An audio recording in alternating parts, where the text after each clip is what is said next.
Okay, hello and welcome back to SLR F1. Me and Jam back again for about the fifth week in a row now. Can't get rid of us on these Friday nights, but we are here more importantly for the Division 2 Mexican Grand Prix, round 18 of the season. So it's getting to that crucial part of the season now where the championship battle is it's really heating up here between UK Beast Assassin and Sotia Clock.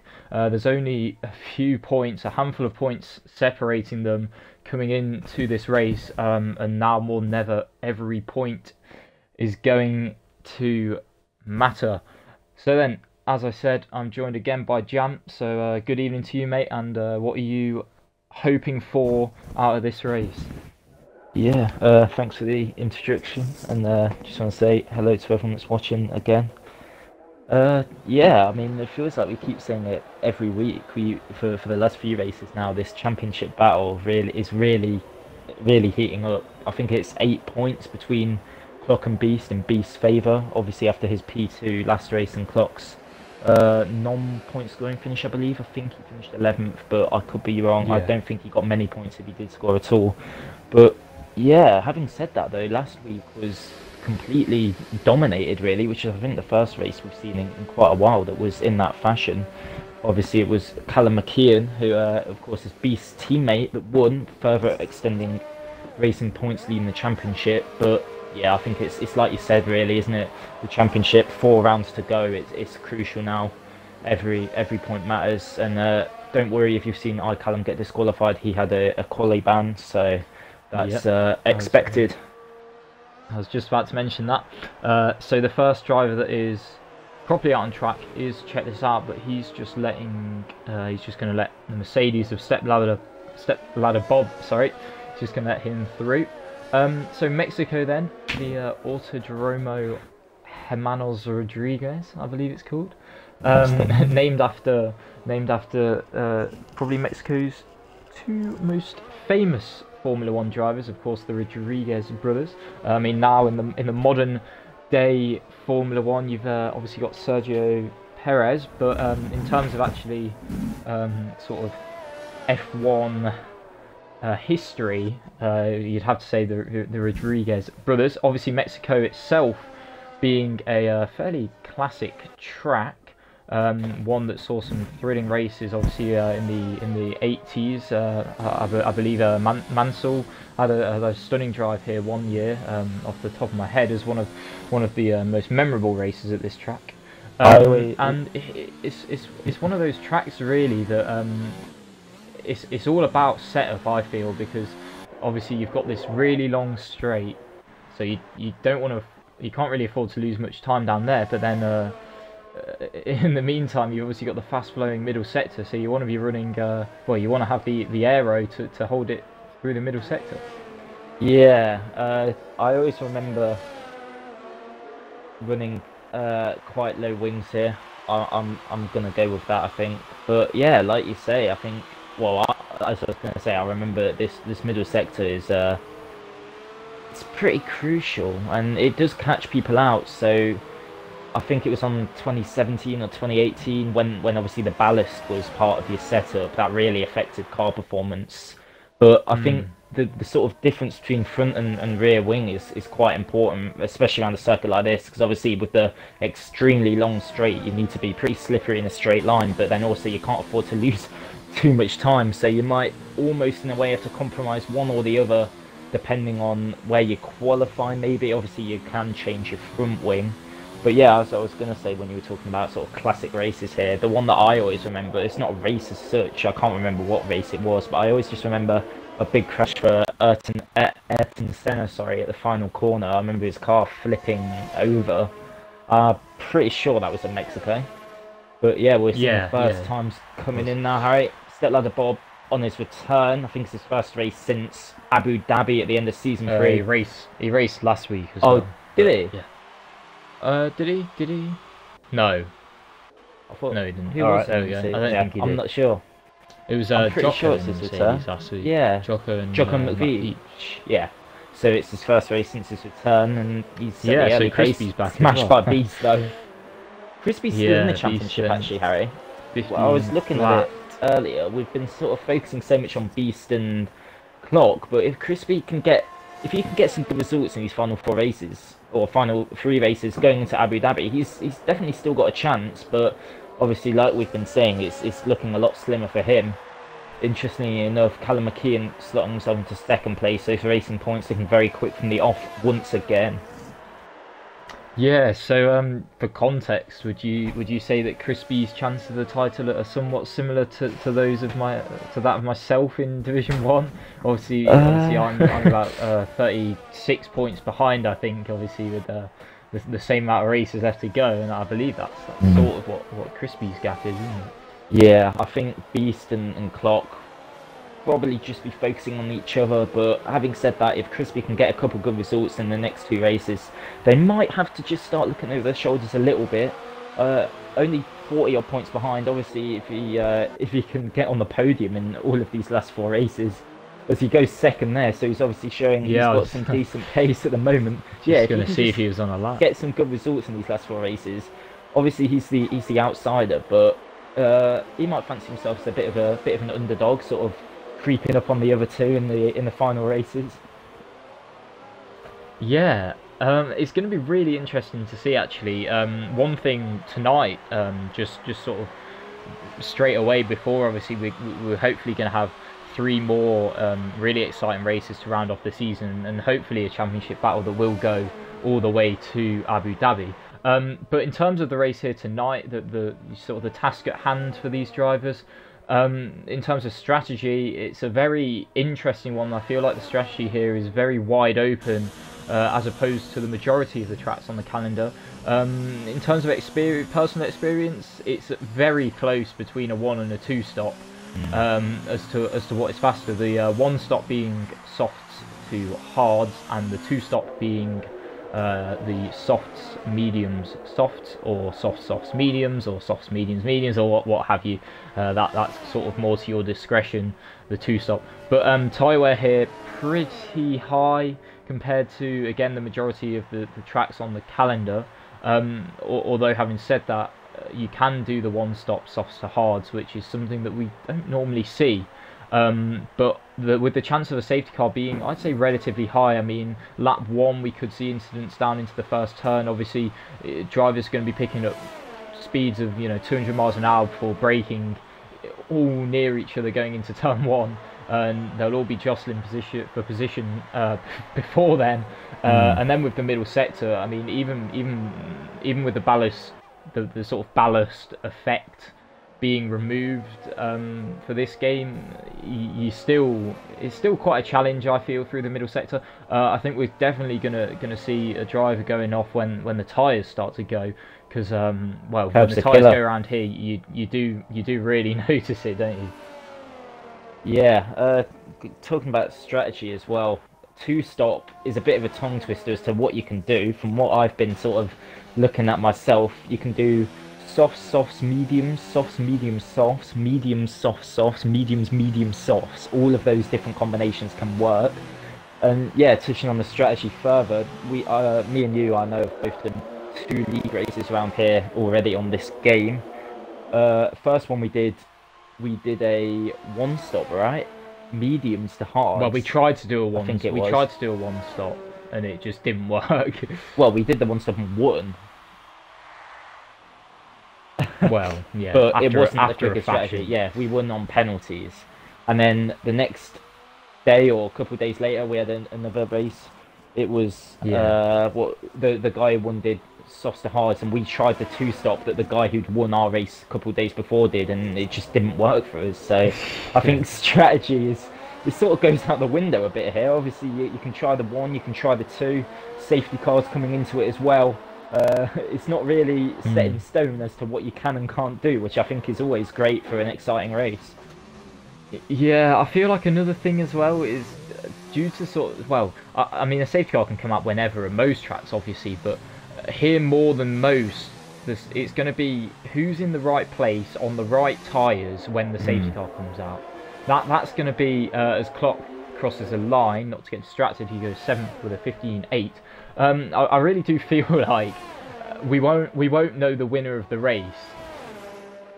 Well, you know, as every week, obviously, we won't know the winner of the race until they all cross the line. But in terms of strategy-wise, Yeah. you know, sometimes we'll have like Callum McKeon did last week. Obviously, he did the right strategy, but he was never really challenged. Whereas round here, with obviously penalties as well being quite likely, just with the nature of the fast flowing middle sector, with a lot of runoff, so you can use all of it, albeit you will pick up warnings for it. It means that really strategy is one of those that you're really going to have to kind of work out on the go whilst you're driving out there.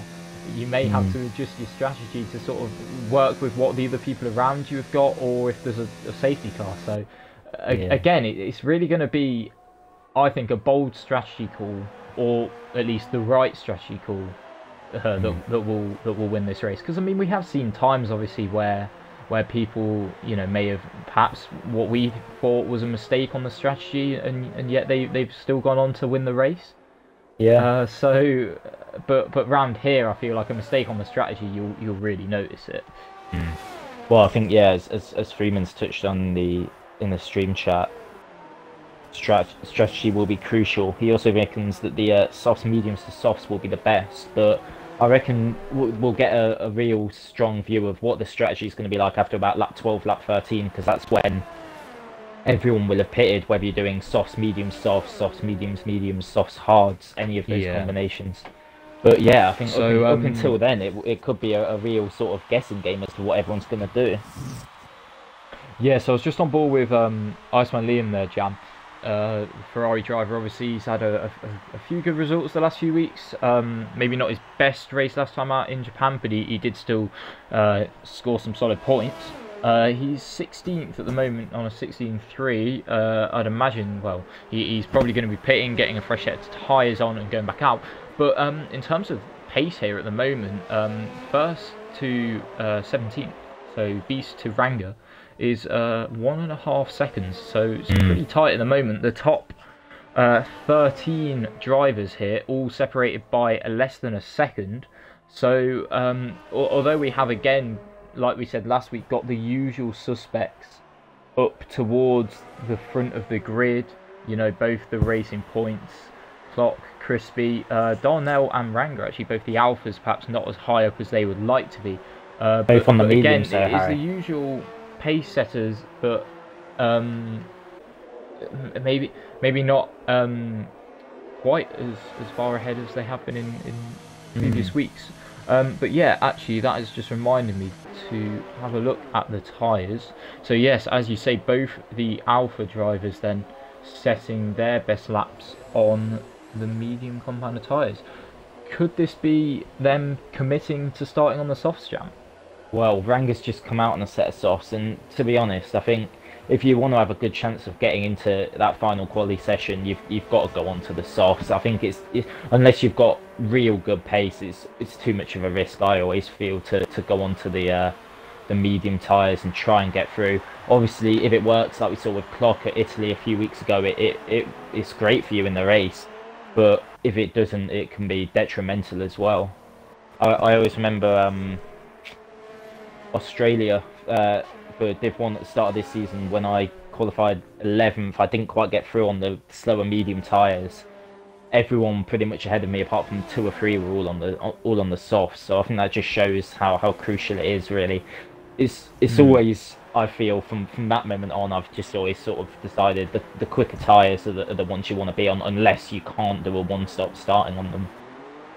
But yeah, I think, like you say, they probably have committed to a 2-stop, but I think that's what I'd be doing as well. Yeah, of course. Seemingly, then the Alpha's been the only 2 drivers so far to fully commit, seemingly, to the 2-stop strategy. Although I'd say it's probably the preferred strategy, but obviously we'll have to wait and see. But at first, obviously, Ranga's got to get out of the first qualifying session. He's currently down in P18 here. He's on a fresh set of softs now. His previous best lap being set on the mediums, but he is up on his time through the first sector. I'd imagine that I'd say cut off then, you're probably looking at 15.8, something Yeah, like I'd agree that in with that. terms of cut off. I'd say if you can get below the 15.8 mark, you'd be well, you'd be hope hopefully through to the next qualifying session. But here we go then, Ranga through the middle sector. It's a valid lap thus far, so should be safe as it stands. 9/10 up as he comes into the stadium sector. Obviously not quite the atmosphere that you get in real life, that you do on the game, but nonetheless it's still quite a cool part of the track to drive around then. So Rang across the line, shows second fastest with a 15.1. Yeah, I think just watching on board with Rango, it really shows the difference between the controller or the pad and the wheel through that middle sector. He just didn't seem to have as much confidence through those fast flowing S's. I think he's about to block someone here, is he? It looked like he really got in the way of one of those Red Bulls, but they've both just come out the pits, so that will yeah, not I was going matter. to say, I think they're both just on our laps. I'm on board with Liam Jam because he's down in P18 at the You know moment, what? so he is I've just done the exact same thing.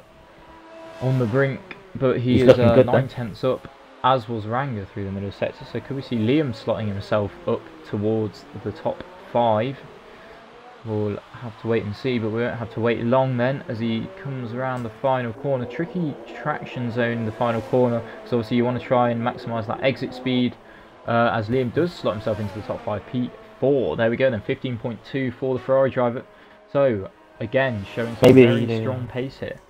Yeah, maybe the cut-off might be a little bit lower than we suggested. I think Bunny probably might not. That's an interesting way of putting it.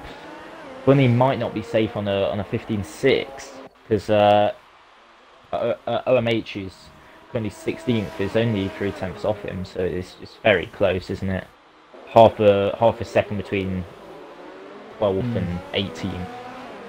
So yeah, anyone's guess as to who's going to go out and who's going to progress. I think Division's just gone slightly faster as well, actually, yeah. But it is very close now then, as everyone's putting in quicker times. Monkey also just puts in an 18.3. It is very close. Half a second separate the top 12 as it stands. So one little mistake here really could be crucial. Talking about Bob's out, Harry. One little mistake. There we go. Very coordinated. So fortunately, he's run out of fuel as well, so he can't go again. So a lot of Bob's out. I'm on board with the other Ferrari Jam because both the Ferraris are at risk, or they were. Now only OMH's, but he is just starting a lap. Are both the Red Bulls on flyers now? They are, but Predators is 4/10 down, so I think he's going to go for another one. Loki has also just completely cheesed the middle sector, so I'd imagine Bean's that up, and I'm on board with Bean. He's a 10th up, right, or at least he was. We'll get to Bean then. I think he lost a bit of time in the middle. Oh, Loki's just crashed. Oh, that was strange. He just went straight on at the hairpin. Okay. That's quite a distance between that hairpin and the barrier on the outside. Yeah. Bean doesn't improve, Harry. Bean doesn't improve. He's at risk. Yeah. He is very much at risk because OMH is a 10th up on his lap. Through the middle sector then goes the Ferrari driver. Oh, but he's invalidated, Jam, and that is going to be OMH out. Yeah, he's invalidated. He's going to be out of that quali session. So I think Bean has been given some. That's unfortunate. Sort of a lifeline here. Predators is out as well. Still on a lap, but he is down through the first sector. One thing to note, although he didn't get through, it's good to see that OMH's connection looks a lot more stable than it did last week. Oh, Preds is slightly up. This could be close if he can nail this final sector. He's going to have to gain a lot more though. Yeah, he's going to have to gain another couple of tenths through the final sector. Is he going to be able to do it? Feels like he's always right on the cusp every week as to whether he can get out. Oh, he's invalidated. He's invalidated at the last corner anyway. So this week he won't be making it out of Q1. So a little mistake there at the end has maybe cost him a chance of getting out of Q1. But that is that for the first qualifying session. Then very very close. I was right with my 15.8 cutoff. So the 5 drivers then that are leaving us will be OMH, Entrusted, both the Red Bulls of Predators and Loki, and then iCallum, who had a quali ban. But yet again, we've got the usual sort of top 7, top 8 there. Beast again setting the early pace. Yeah, I think that just shows how close this division is, though. I'd say Loki's 17-1 probably wasn't particularly representative, but you've got Predators in 18th on a 16-1, and then the fastest time was a 15-0, so it's 1.1 seconds between the whole field. And then you've got the likes of Hamilton, Bunny, who were pretty quick recently. I know Hamilton was pretty quick around Monza, and obviously Bunny got a podium last time out, and they're down in 12th and 13th, but only half a second off the lead. So yeah, I think, to be honest, that top 10 that we're seeing now, that won't be the same for Q3 or sorry, for Q2. Well, yeah, especially with the strategy still being up in the air for the majority of drivers as well. Obviously, you don't want to be caught out trying to get through on the mediums and then obviously not making it. So that will be as well something to just keep an eye out for. Wouldn't be surprised if we see Clock trying the medium strategy, like he did in Monza. Yeah, done that a few times this season. If anyone can get through on it, they'd be able to go on to faster tyres at the end, if there isn't a safety car, of course.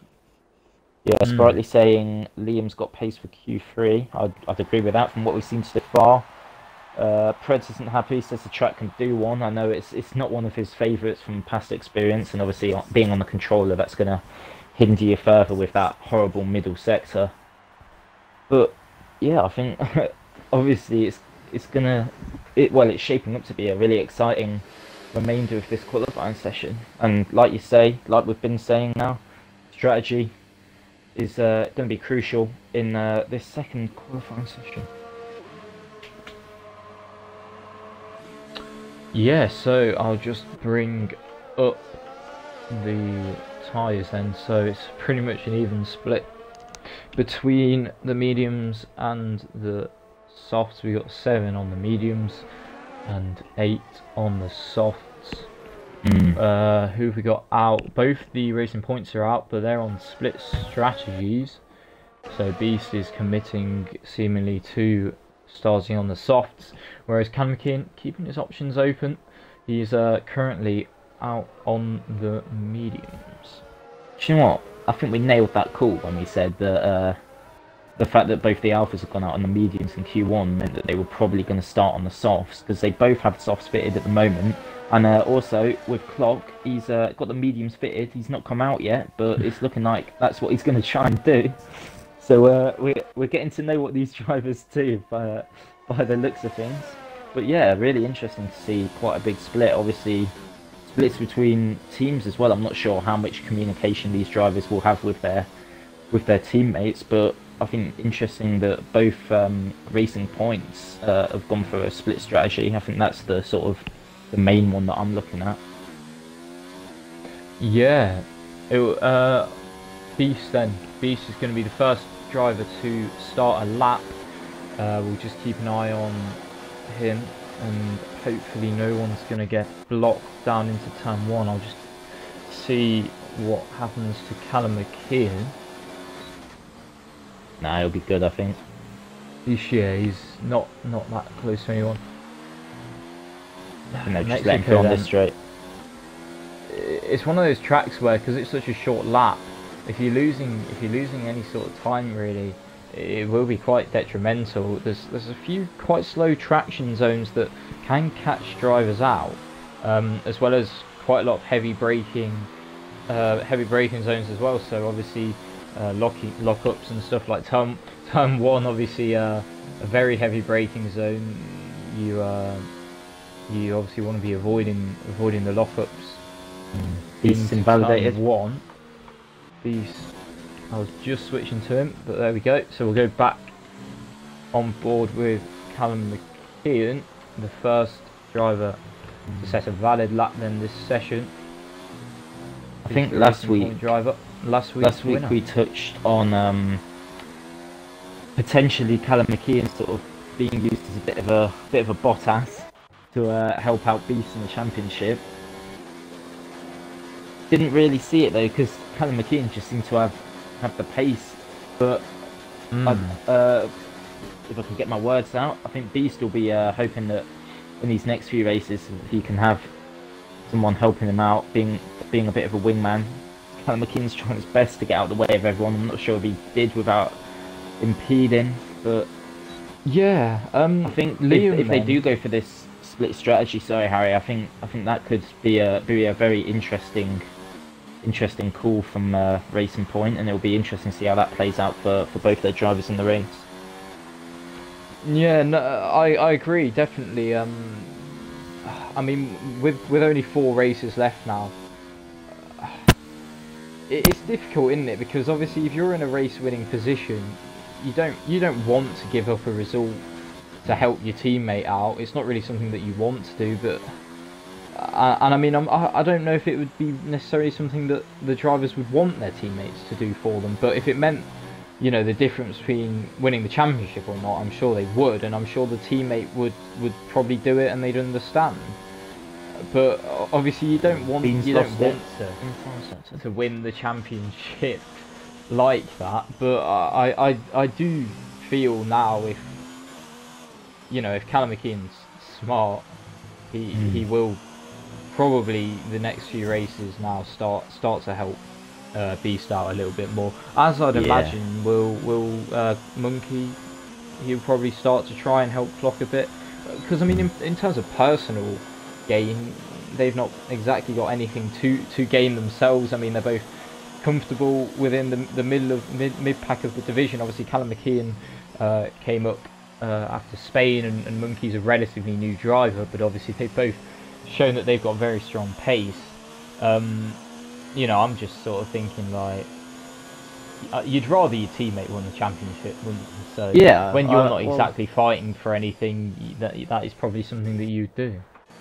I think obviously being in their position, I know it's the same for you as well in Div 1. I think if my teammate was in a position where he could let me go or sort of help me out, hold up someone behind me, I think I'd want him to do that, to be honest, because I think at the end of the day, obviously, you might not speak to your teammate much, you might not really have much of a bond in your team, but I think at the end of the day, you're gonna help out your teammate, aren't you, to win if that's what it takes. I'd rather my teammate won than anyone else, to be honest, because obviously he's part of my team. So I think it'll be interesting to see going into it. I think especially with the different strategies around here, if someone stays out on the mediums and maybe holds up someone else for a couple laps, that could really affect especially this race and potentially even the championship. No, I definitely agree. Like when obviously we're coming down to the constructors in just the individual divisions don't really have any sort of factor in terms of sort of anything next season. It's the joint constructors that, as Beast has actually invalidated again, it's the joint instructors that you're wanting to win if you want to get car choice for next season or what have you. And so to that degree, obviously the constructors in interdivision constructors is basically irrelevant. So you know, obviously you get brain rights over the other drivers in the division, but it is, as far as actually sort of any benefits from it, there really aren't any. And so is that something that, would you sacrifice a shot of the constructors to get your teammate the driver's title? It's gonna be a question that I think definitely will be asked of Beast and Fox teammates in the coming weeks, as we've just seen Liam's fastest lap beaten first by Crispy with a 15 flat, and then Jay Donnell with a 14.9. So there we go then. Both I the think Alphas definitely starting on the softs.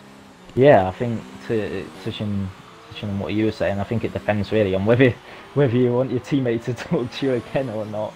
I think if I don't know, it's kind of hard for me to say really because I've never really been in a position where I've had a teammate fighting for the title. I mean, I know for example in a league I done Monday nights, my teammate was fighting for the win.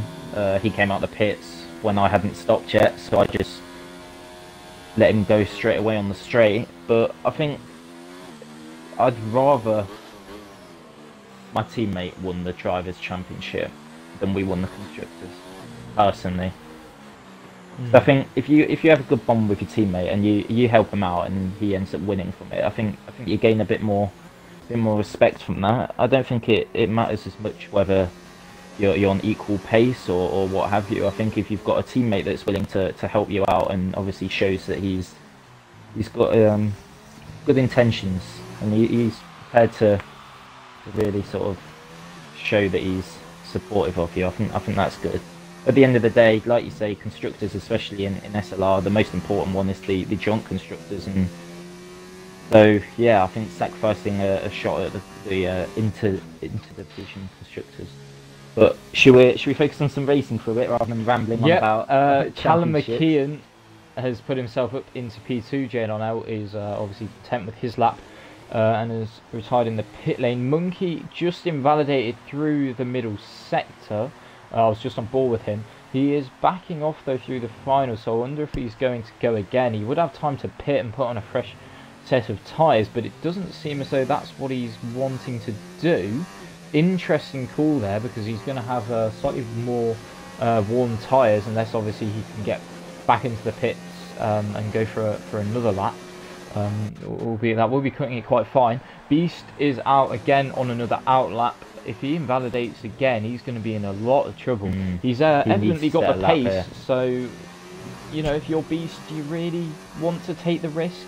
Should you take the risk of trying to set the fastest lap possible and possibly invalidate? I mean, really now, I mean, I know we've been talking about it a lot, but exactly, when you're fighting a championship like this, really, when you're going through to Q3, it doesn't matter if you're P1 or P10, as long as you get through, that's all that matters. And really, I think Beast should sacrifice a few tenths here to make sure that he gets through, because he's obviously got the pace. Yeah, definitely.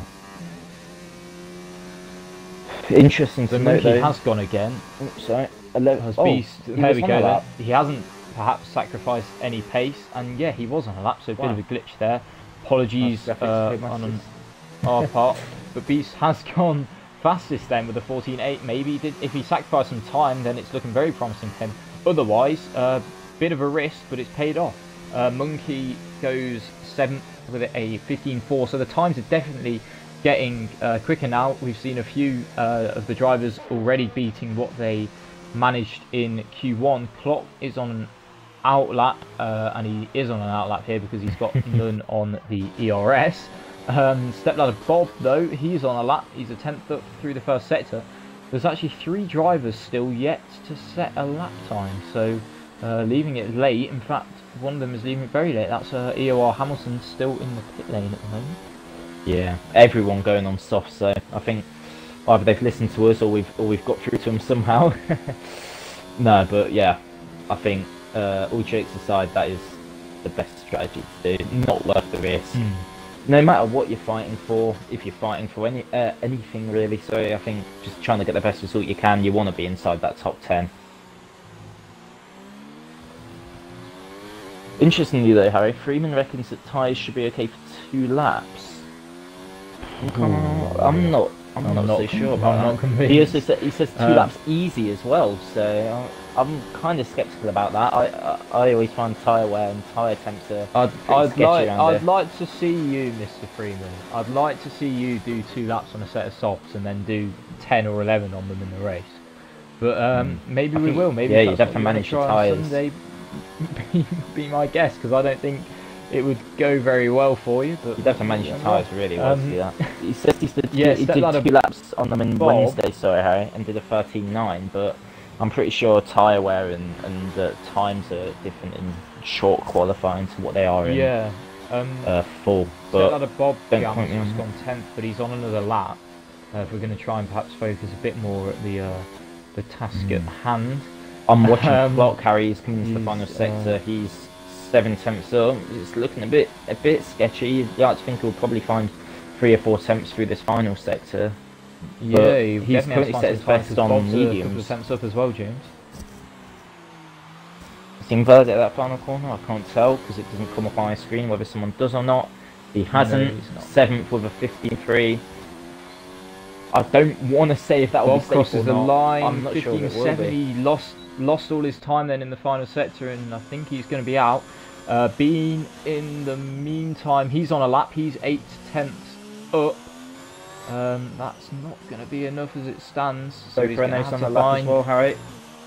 a lot more time here in the final sector. I believe Stepladder Bob is going to be out unless he can gain some of his ERS back. Bean improves, but it's Check just went third. 12. Not getting a 6. Check did just go third. Clock could be out here. I think Monkey's out. Monkey's just pitted, so I think he is definitely out. Division isn't currently on a lap, so we'll see if he goes round again. I don't think Bean's going to have enough time, so Bean's out. Stepladder Bob's invalidated this lap, but if he's got enough fuel, he will be able to go again. He's got the time on his side. Oh, Hamilton is invalidated this yeah. and next, so Hamilton is out. Didn't even manage to set a lap then, so he's out. P15. Bob's going again. Bob is also out, judging by the way that he's driving. Yeah, Bob's out. So it's Clock's going to get through by the skin of his teeth. It's so close. It's going to be P10 at worst then for Clock, so he is through. It's crazy how close that is though. He's 9th, Division's 10th. They've done 15.3s. The fastest lap by Beast is an 18.0, and then you've got Darnell again closer to everyone else. Only 4 tenths ahead of everyone. Ooh, 4 tenths ahead of 10th. Yeah, it's crazy. Just losing the rear end. Could that be the difference here? He's got to find a 10th. Oh, he's invalidated, so it won't even matter. He would have got through as well, I think. As well. He didn't need to take that risk. But he is That's unfortunate. After such a good result last week. He's out of this one. Not over yet though. Obviously, so you get the points in the race. Both the Haas drivers out in Q2, but it is Beast yet again at the top of the timings in this second quali session. Monkey, the Hasses of Silly Bunny and SLR Bean, Stepladder Bob and the Renault of EOR Hamilton are the drivers that will not be taking any further part in this quali session. So I think now is a good time to get in some predictions in the chat. Who do we think is going to get pole? Who's your money on, Jam?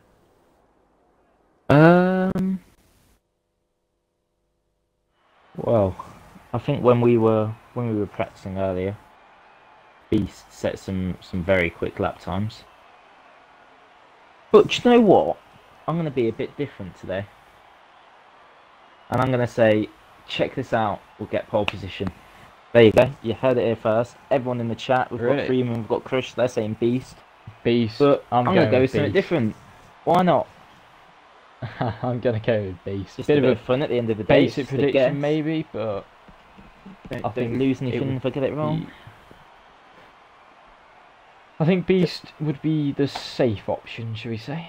Yeah, to be honest though, it's so close. Just one mistake from anyone and any of those 10 drivers could get pole.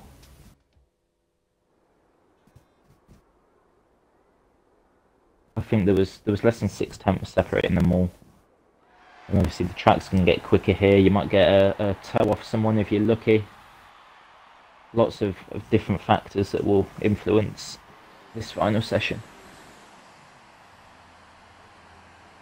Yeah, so let's see who's going to be the first driver out on track. I think you're only going to get time for the 2 runs here, but we may.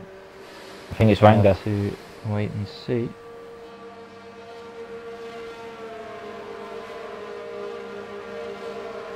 He's usually pretty keen to get out there. Yeah, Ranger, as you say, is the first driver out on track then. So we'll go on board but off board with him. We'll go with the broadcast camera and we'll follow him round then, as he will be the early pace setter in this final session of qualifying. In terms of pole lap, what are we thinking?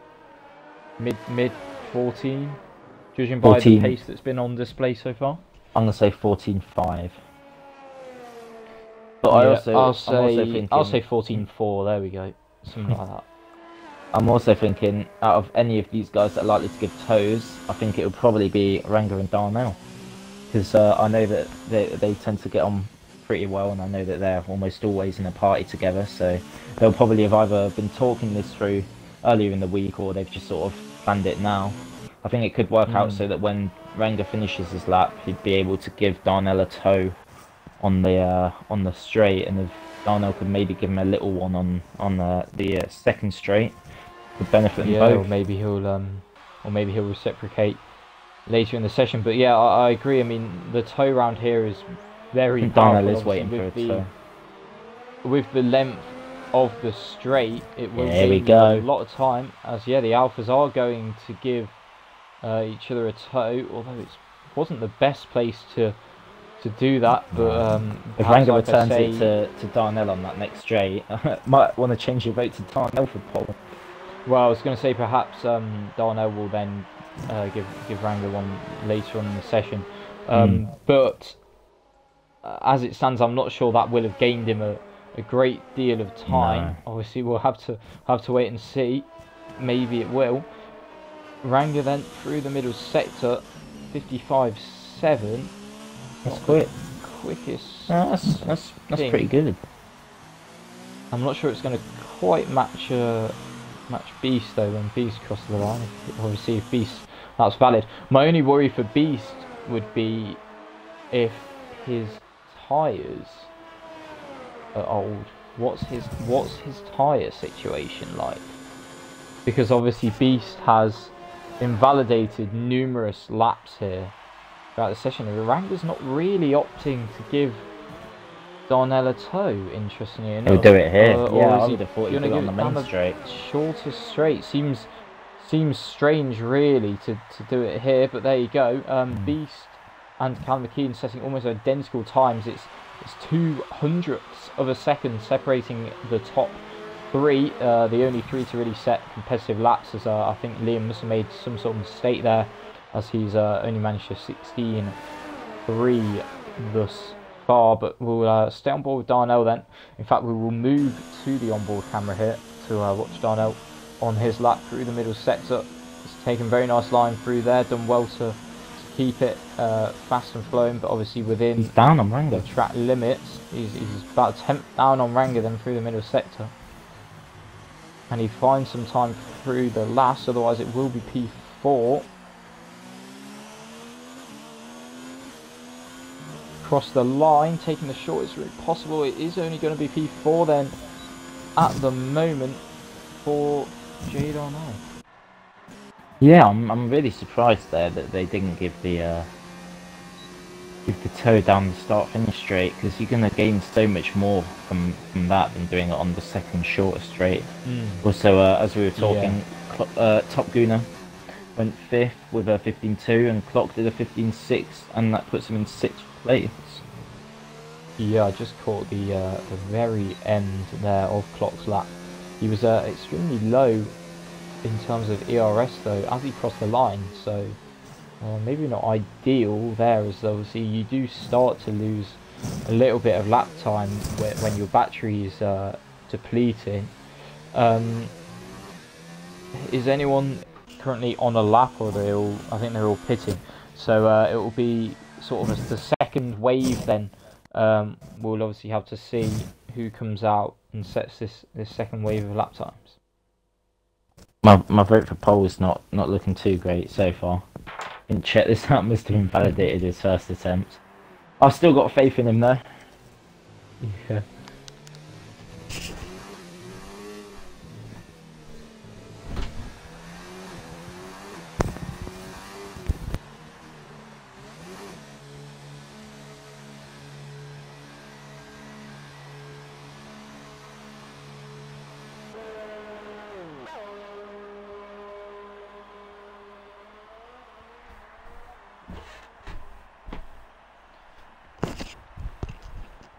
Alright then, I'm just going to get the chat up then and see if we've got anything going on in there. Oh, we've got a car out actually, Crispy on an outlap. I guess he's given himself enough time that if he invalidates or makes a mistake, he can either come back into the pits and go out again, or just stay out and wait till the end of the session to set his Roast is out, Beast as well. Interesting. I don't think they'll have enough time to do that. Oh, Crispy just had a massive lag spike. He jumped back. Oh, that's massively. Promising then, isn't it? Yeah, I really hope he doesn't. Yeah, I mean, for his sake. Given the amount of laps that Beast has invalidated throughout this quali session, I think he's probably doing the smart thing here and giving himself the chance to pit if he needs to. I'm just wondering if perhaps that was on an old set of tyres and maybe he only had one fresh set left. But Crispy is just starting his lap. He chooses not to get the little toe that he could have done off of division. But he slows it down nicely for turn 1. Keeps it within the limits as well through turns 2 and 3. The chicane. Yeah, nice. He does now get a toe off. Check this out. 27.7 first sector. That's pretty quick. Tight line through there. That's not ideal. He might have wanted to open the entry up a little bit more there, but doesn't seem too bad at the moment. Looks like a pretty fast lap. See how he takes this middle sector, keeping the car very controlled here. Back end not really stepping out, pretty quick at the moment, and he's definitely up. That's definitely up on what Branger's middle sector was. So is Crispy about to put himself on provisional pole here? Oh, he's just, he's just lagged. Oh no! Oh, what is going on? Oh, I think that's just cost Crispy a chance at pole. He should pit if he can. He's not pitting. Oh, what? He needs to leave and rejoin quickly, I think, to try and fix the problem. He might be able to set a lap if he can. I don't That's know. so unlucky. He's pitting, so Beast did exactly what we thought he would, and he's obviously invalidated or something because he's coming to the pits. Yeah, Crispy, and that's really unlucky because I think that was probably going to be pole. But like you say, I think he does probably need to leave and rejoin if he can. Certainly before the race, because obviously he doesn't want to get kicked out on the formation lap. Check this out, I think he's on a lap and he may have been slightly put off there by Crispy getting out of the way.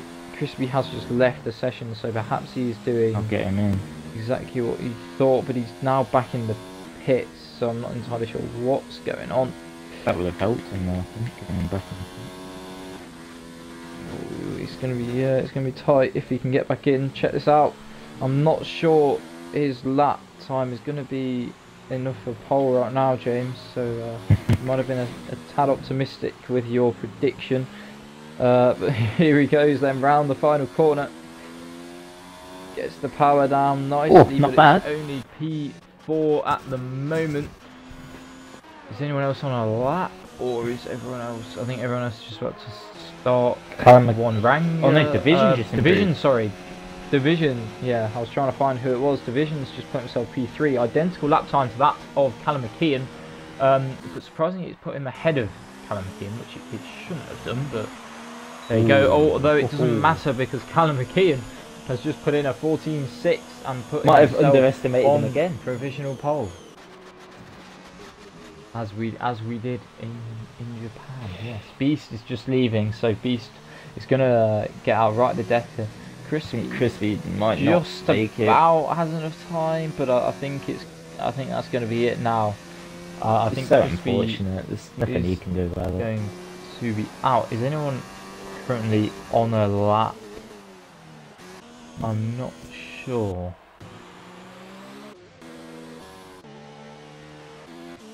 If Beast's smart, he'd let Callum McKeon overtake him and give him a tow.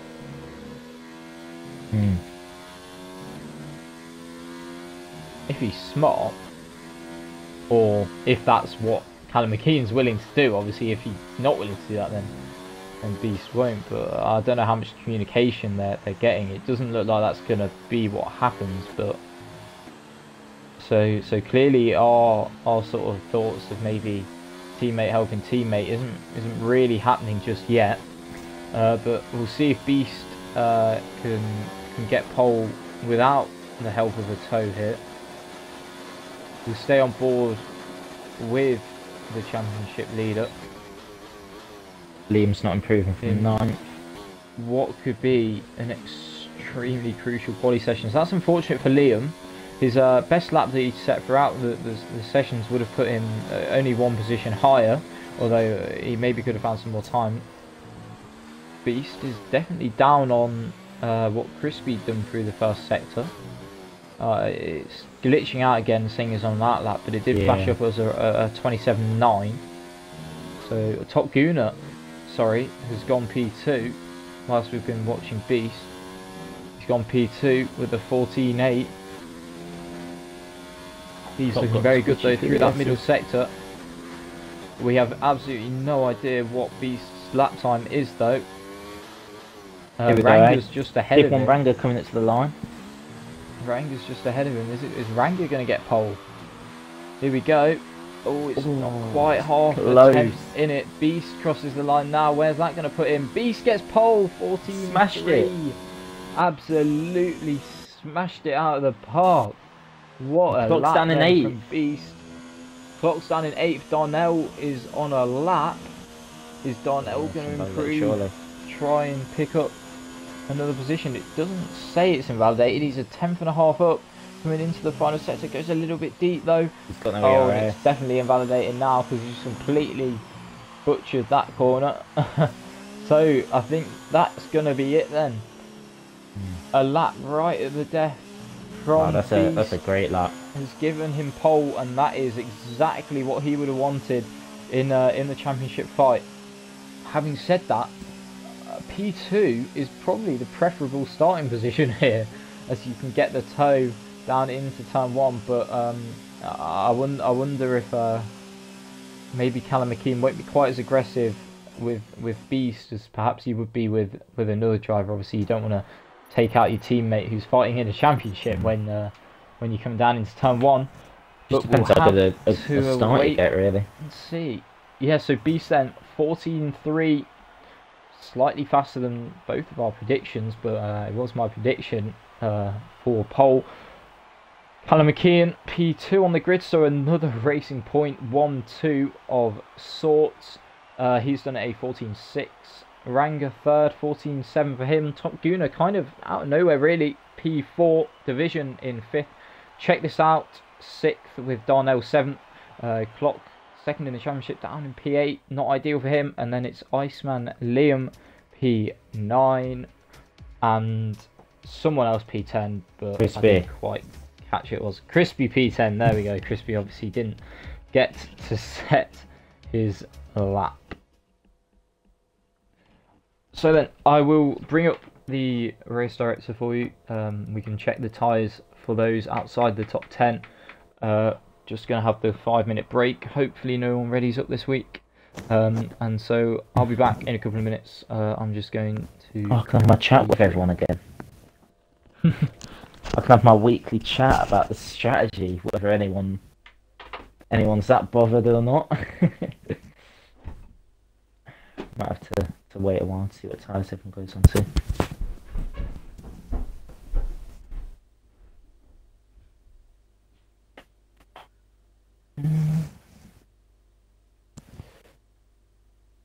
So I'm going to do what I've been doing for the last few weeks. Now that Harry's just having a little bit of a break. I'm going to sort of summarise some key points that I think might occur in the race. I think the first thing we've got to start with, like I mentioned last week, was the situation with the racing points. Obviously 1-2 on the grid, this time in Beast's favour. So I think for his sake and for the team's sake, he'd probably like to be seeing Callum McKeon playing a bit of a Bottas, bit of a wingman role, maybe holding up a few people that might be challenging. Although having said that, I'm sure Callum McKeon will be challenging as well.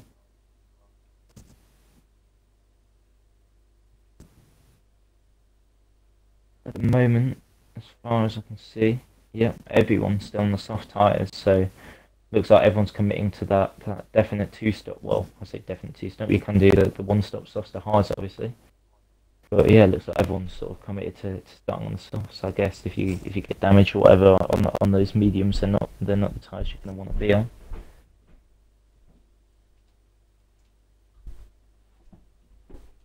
Clock down in 8th. That's not ideal for him either. That's gonna be a real struggle, especially with the potential DRS train that's gonna be around this track with the long straights. I'm back. Seems as though everyone's on the softs at the moment. Yeah, exactly what I just said. And then I also was just talking about potential for Callum McKeon to sort of play a bit of a hold-up role for Beast, although I also said he probably has the pace to win the race as well, if that's how they're going to play it down at Racing Point. And then what else I touched on? I said clock in 8th. That's not ideal for him, and obviously the sort of DRS train that's almost certainly going to occur during the race. Being down in 8th and your rival being first, that's not going to be great. Also, I think obviously you get the points in the race. Predators of course, then, Jam. but... Sorry, Predators then has got the mediums on. First driver to do so, just out of interest. Yeah, anyone's going for it. Got a couple in the chat saying Beast for the win as well. We've got Darnell, we've got Freeman. But Darnell's also supporting Alpha, which is slightly contradictory. He's not even supporting one of them for the win. Got me a penguin bar. Do you want to hear the joke? Oh god. I'm sure everyone's going to love this. Go on. Why was the penguin's head so cold? Do you know what? I don't actually know that one. Why was the penguin's head so cold? Because he was wearing an ice cap.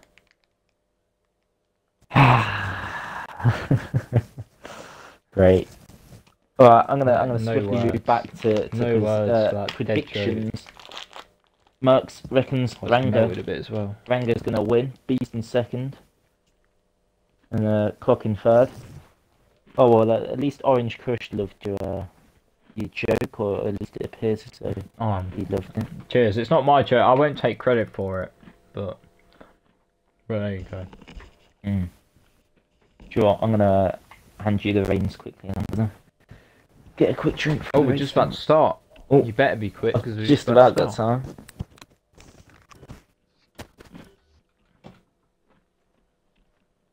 Better munch on this quick then. Alright, I'll quickly run us through the state of play in the championship.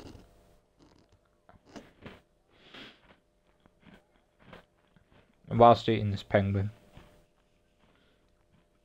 as they're about to start the formation lap.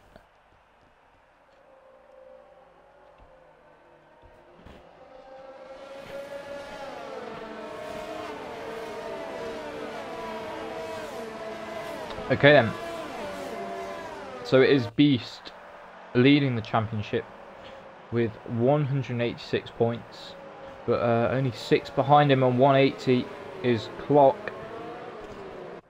So as Jam said, P8 not ideal for him when he is fighting so closely in this championship battle. Crispy, like Jam mentioned, is very much, you know, he's in earshot. He's 43 points behind, but still 4 races to go. Top Gooner as well, still mathematically within range of the title. In fact, Callum McKeon, who's P6 in the championship on 83 points, is actually still mathematically within grasp of the title, although that would be some sort of minor miracle for him to win it from here. Predators is P5 on 89, Ranga 7th 79, Matt Beach 8th 62, Division is 9th on 51, and Liam rounds out the top 10 on 49 points. Only one driver yet to score, that is Check This Out, although he has not done as many races as the majority of drivers here. In terms of constructors, Racing Point lead the way on 285, which means that if they got a good result here, they could win it next race at USA. The more interesting matter is between 2nd, 3rd, 4th and 5th. That is McLaren, Alfa, Mercedes and Renault. They're all separated by 31 points, with the McLaren and Alfa separated by just the 1 point on 219 and 218 respectively. So then, perfect timing. We have just about gotten round. I'm just going to quickly finish off this penguin. Try and find a view. 4 red lights, 5 red lights, lights out, and away we go then for the Mexican Grand Prix. It seems as though Callum McKeon's made a very good start. He's already passed Beast. Ranga's getting the toe. First off Beast, then off Callum McKeon. Ranga's going to make it 3 wide into turn 1. Callum McKeon gives him a bit of a tap, but Beast has lost 2 positions. Ranga trying to go around the outside. He's got the inside for turn 2. Oh, bit of contact. Ranga's had to concede the position to Callum McKeon and then to Beast, who's had a brilliant run through turn 3. There's a Toro Rosso off in the background. That's Callum, but it is a Racing Point 1-2 then, as it was at the start of the race, but it is Callum McKeon in front ahead of Beast. Crispy's had a great start as well, up 3, crucially for the championship. Clock's down 2, he's in P10. Yeah, Loki's in the back. Loki's round, check this out, has made a brilliant start as well. He's up into P4. Crispy, like you mentioned, already up 3 positions. But the main talking point then... Monkey's off. Oh, Monkey's off. Oh, I saw a McLaren and my heart was in my mouth there. I thought that was Clock. I was going to say the main talking point was obviously that incident, Ranga, Callum McKeon, Ranga obviously making a brilliant start and then sort of losing it all, but Beast now is going to get the DRS, he's going to get the toe on his teammate. Is he going to go for the move down into turn 1? Top 2 dropping everyone else already. Pulls to the inside, goes down the inside, gets the move done. So I think they're going to play this tactically, just try and pull away from the rest. I think it does seem as though they are going to play it somewhat tactically. Callum McKeon really didn't put up much of a fight there. Clock's having a shocker. Callum McKeon. Clock's down 4. He's got big damage, Harry. He's missing his left. He's missing the whole of his left wing. Oh no! Oh, and he's lagging. Oh, what is going on? Someone's lagging a low because Clock's just ran the back of Liam, but he's perfectly fine now. Crispy's up into P6 now. Yeah, Clock's obviously really struggling because Bean's just waltzed up his inside there through the middle sector, and now Clock's me holding up all these guys through the middle sector. There's already a bit of a gap forming though. The top 4, and then J Darnell in P5 is already second behind. Check this out. Ranga goes deep though into the hairpin. Probably lost a bit of time from that. Callum McKeon has managed to stick with his teammate. Clock is now down to P16. He's going to have to pit. He's had an awful start. He's got to pit. He's now down to P18. Awful start. And in fact, there's already a very big gap formed. Bean has, that's all the time they lost the Clock in the middle sector. Yeah, he's got 3 seconds to Hamilton behind him. Beast is going to try and pull this gap away, and he's nearly out of DRS range already. So that would be ideal really for Beast if he could get out of his teammates' DRS range as quickly as possible. He's got more ERS than him as well. At least, you know, not be challenged for the lead, at least for a while. Block's gone on to hard, Harry, so he's obviously either going to try and take them all the way to the end, or he's just got to hope for a safety car, really, There's hasn't no way. There's no way he can take them to the end. he? No, he just has to hope for a safety car, A unfortunately. safety car, yeah. Yeah. Oh, Callum McKean with a big cut. Beast has Yeah, quite a lot more ERS, DRS range. and he's pulling out. He needs to get this 1 second gap. Otherwise, Callum McKean Yeah, will so be the able to pit stick with him. window, will open probably around lap 8, anywhere sort of from lap 8 to around lap 15 for anyone that's on the mediums. And then the softs is probably lap 8 to lap 11, really, something like that. Division has got Silly Bunny in the Haas right up his backside here. Division's had a pretty poor start, as is Top Gooner. They're both down 3. But Silly Bunny and Stepladder Bob up 3 and 4 respectively. Bunny's got the DRS on Division, but it's actually Stepladder Bob who's closer to Bunny than Bunny is to Division. Bunny up the inside. Oh, Stepladder Bob does well to back out of that, but Bunny and Division going side by side through turns 2 and 3. And Stepladder Bob has compromised his entry into the corner to get a very good exit. He goes to the inside then on Division. Division holding it around the outside of Bunny. Bit of contact made. Stepladder Bob gets a time penalty as well for his troubles, and all that time that Bean and the rest had gained to Hamilton is starting to come down now, as they're all getting in a bit of a fight themselves. Darnell, Crispy is lagging everywhere again because he was just about to veer off into the barrier, but he's not. I was just about to get to this fight then. Fight for P3. It's check this out. He's in an Alfa Romeo sandwich, and Bean's gone off in the middle sector. Bean's gone off in the middle sector then. Yeah, he's round. He's got That's damage. unfortunate He's not got damage, for the Haas driver. He's not got damage. Okay, could we see Darnell then making a double overtake, because he's going to get the toe off of Czech, but when Czech pulls out to make a move on Ranga, Darnell can get the toe off both of them. Callum McKean's not got DRS as well, Harry. Making a move. Czech then to the outside of Ranga. Needs to get that move done if possible. Both drivers leaving each other room. Nice and Good clean. driving from the pair of them. Nice and clean, as you say. Monkey getting a penalty. We're going to see that a lot throughout this race. Although Ranga's going to come Czech, back again. hasn't got the... Yeah, he's not got the best of runs out of turn 3. Ranga having a look around the outside. Czech goes in slightly deep. Ranga's trying to hold it up the inside. Just about muscles his way through. But again, Czech trying to hold it around the outside. This is really good driving from the pair of them. Czech just about gets it, but he's going to be on the out. Oh, he's going to be on the inside. Sorry for the next corner, but Ranga has made it stick around the outside. Oh, and then he's completely cheesed the corner. Interesting line there from Ranga, but all this has allowed the Racing Points to really pull away. The gap to Ranga now 3 seconds to Callum McKean in second. Crispy's caught right back up toward these, and he has a hell of a lot of ERS. So does Czech as well, actually. But Czech makes a huge mistake out the final corner. Darnell's got him. I think Crispy's going to get him as well. He's just going to lose so much speed onto that straight. Yeah, he's got the toe now though. He's got the toe in the DRS, so he should be alright. Although Crispy late on the brakes up the inside. Czech trying to do what he did to Ranga and hold it up the inside for the next corner, which he does. But Crispy, great run through turn 2, and he's got the move. They'd be better just one of them backing out. They need the DRS off They both break at about the same point, but Crispy is going to do what Ranga did and have the inside for the next corner. Squeezes Czech out somewhat, but I think, like you say, one of them had to really concede, and Crispy did have the inside. So I don't think there's too much wrong with that one. Darnell has had a wash of dirty air there off the back of Ranga's Alpha. Crispy. He's lost a lot.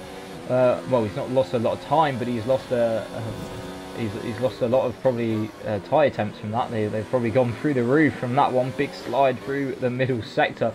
Silly Bunny is right on the back of Top Gooner as well, so maybe we'll see him move. But this train then continues. There's 4 of them in it, but it's soon to be 5 and 6, as Top Gooner and Bunny are now both within DRS range of this train. Yeah. Are we going to see anyone make a move right now? I'm not sure. In the meantime, B has pulled the gap to his teammate to nearly 2 seconds. Darnell has a little look round the outside of Ranga, but Ranga positions his car well. and the Alphas just hold position.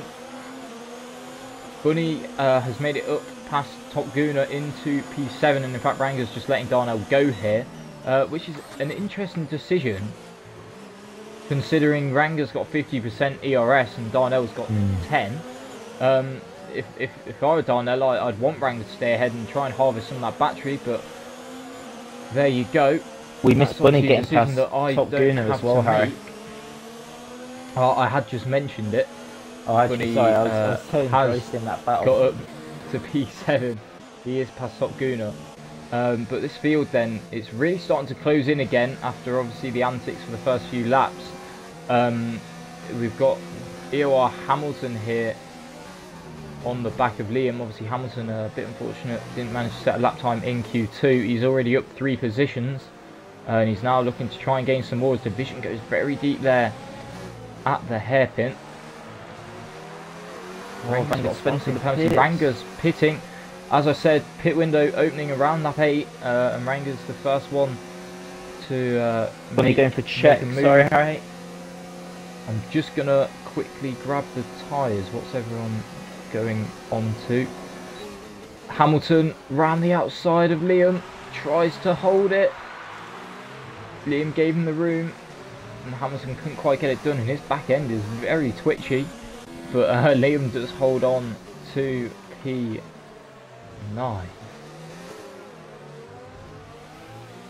Bunny as well, actually. Sorry, Jam.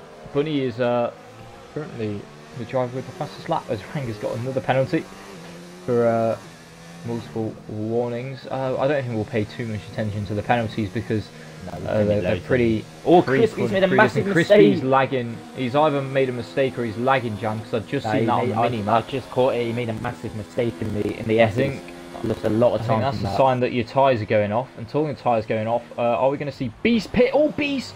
Oh, I've just absolutely jinxed him there, Jam. Beast has just completely lost the back end through the final damage. And all that time that he gained to his teammate, that's completely out the window now. Has he got damage? He lost an end plate. He's lost an end plate. Oh, that's going to be crucial then for his race. We go battling the pits. Who's got the best pit surely crew? Surely he should have pitted. You would have thought. Who has got the best pit crew? Darnell then going on to the soft. I know the Williams boys look pretty good for check. Most of the drivers, in fact all the drivers that have pitted, bar Darnell, have gone on to the mediums. Obviously Clock Monkey and Bean had pitted earlier on in the race. So yeah, Alpha's then going for the split strategy. So Darnell is really going to have to push on in this middle stint and try and build a bit of a gap to his teammate. Darnell's definitely going to be going on to the mediums or the hards later on in this race, as he has used 2 sets of softs now. OMH is right on the back of Entrusted through the middle sector, but he's going to be getting the dirty air all the while. Oh, Hamilton's lost it. Yellow flags. Hamilton's lost it, I think. Big damage for him. Yeah, big damage. Yeah. Everyone's getting damage. Neither Racing Point, pit, but Top Gooner and Step Ladder Bob both do. So both the Alphas then, despite the fact that Beast had that moment a couple of laps ago now, which surely would have really heated up the tyres, both of them staying out, and really Beast could be running himself into a bit of trouble here, because if Callum McKean does get past him, it might mean that Beast is having to go an extra lap with half front wing. I wonder if they're going to go for the one stop here, Jan. I wonder if they're trying to take these tyres as long as possible. Obviously, they had the track position anyway. I would have thought one of them would have pitted by now if they were doing it too. I think Beast, if Beast's changing his front wing, then maybe he's not really got anything to lose doing a one stop. I don't know. Having said that though, Bunny has gained considerable amount of time through this lap. Like last week, over half a second through the middle sector, and I feel like Callum McKean really is being held up here. Which Racing Point is going to pit, because surely one of them will be pitting this lap. I feel like if Beast doesn't here, Callum McKean will, but Beast does. So Callum McKean then does take back the lead of the race, the lead that he held for the first couple of laps or so. I don't suppose you could keep an eye on Beast for us, could you, Jam? Yeah, I can. They're repairing his wing, and he's going onto a set of medium tyres. Going onto the mediums. I think Silly Bunny's going to do a one-stop here, Harry. He started down in 12th, so he had fresh tyres. I think that's probably the place you want to be doing a one-stop if you start outside the top 10. Interesting to see where Beast comes out. He's already behind Ranger. He's behind Check This Out, and he's behind Crispy as well. Not great for him. I mean, yeah, considering obviously... And Division's got him, he's lost a hell of a lot of time from that. Considering, obviously, Clock hasn't had the best of starts to this Grand Prix. Beast maybe not losing out as much as what he would have done if Clock was obviously in that fight, but he is now out of the points. Having said that, Darnell has made his way past iCallum, who is one of only 4 drivers yet to pit.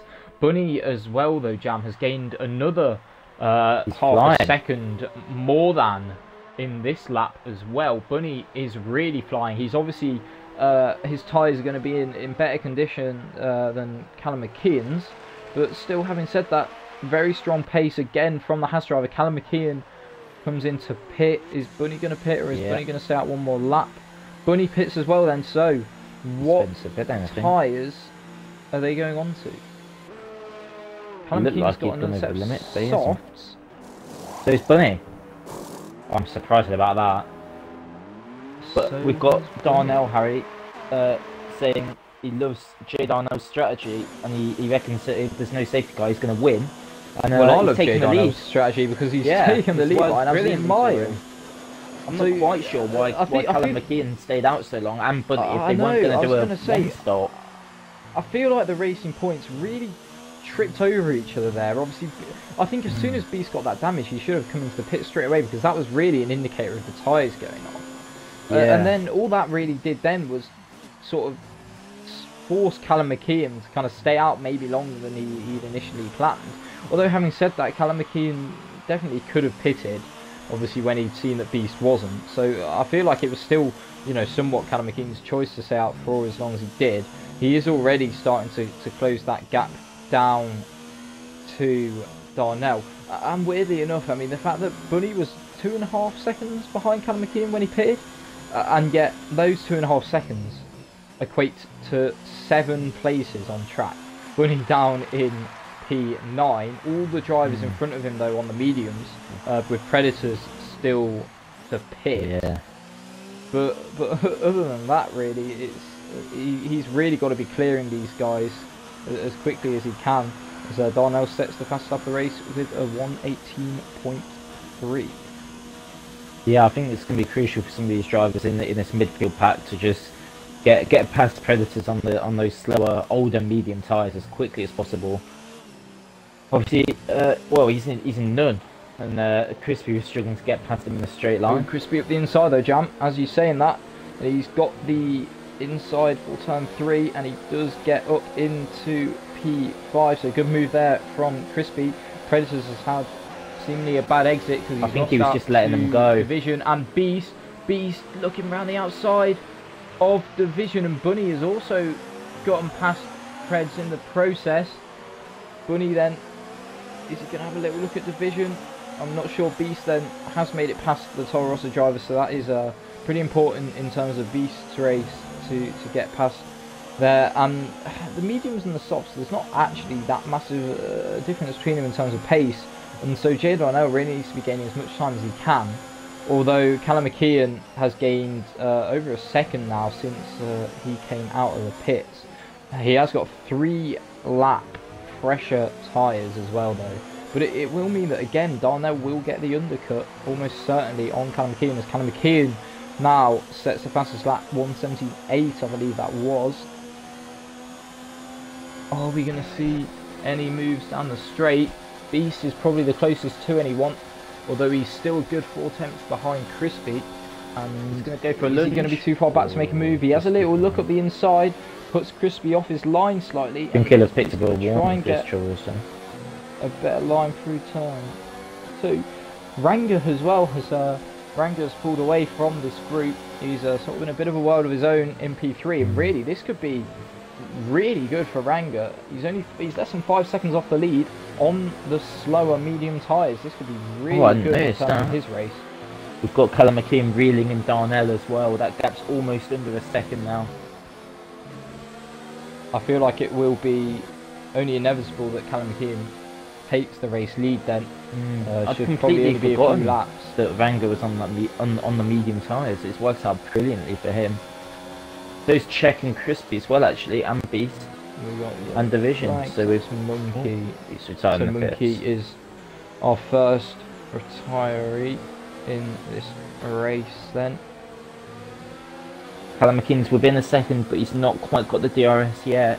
He must have just been a bit too far back at that detection zone at the end of the Crispy's got the DRS on Czech, and Czech doesn't have the DRS, so Crispy may be within a chance of P4 here. Goes to the outside at turn 1, late on the brakes, leaves enough room for Czech, who does use it to try and hold it, and Czech does get back up the inside, but he's here comes Beast, Harry.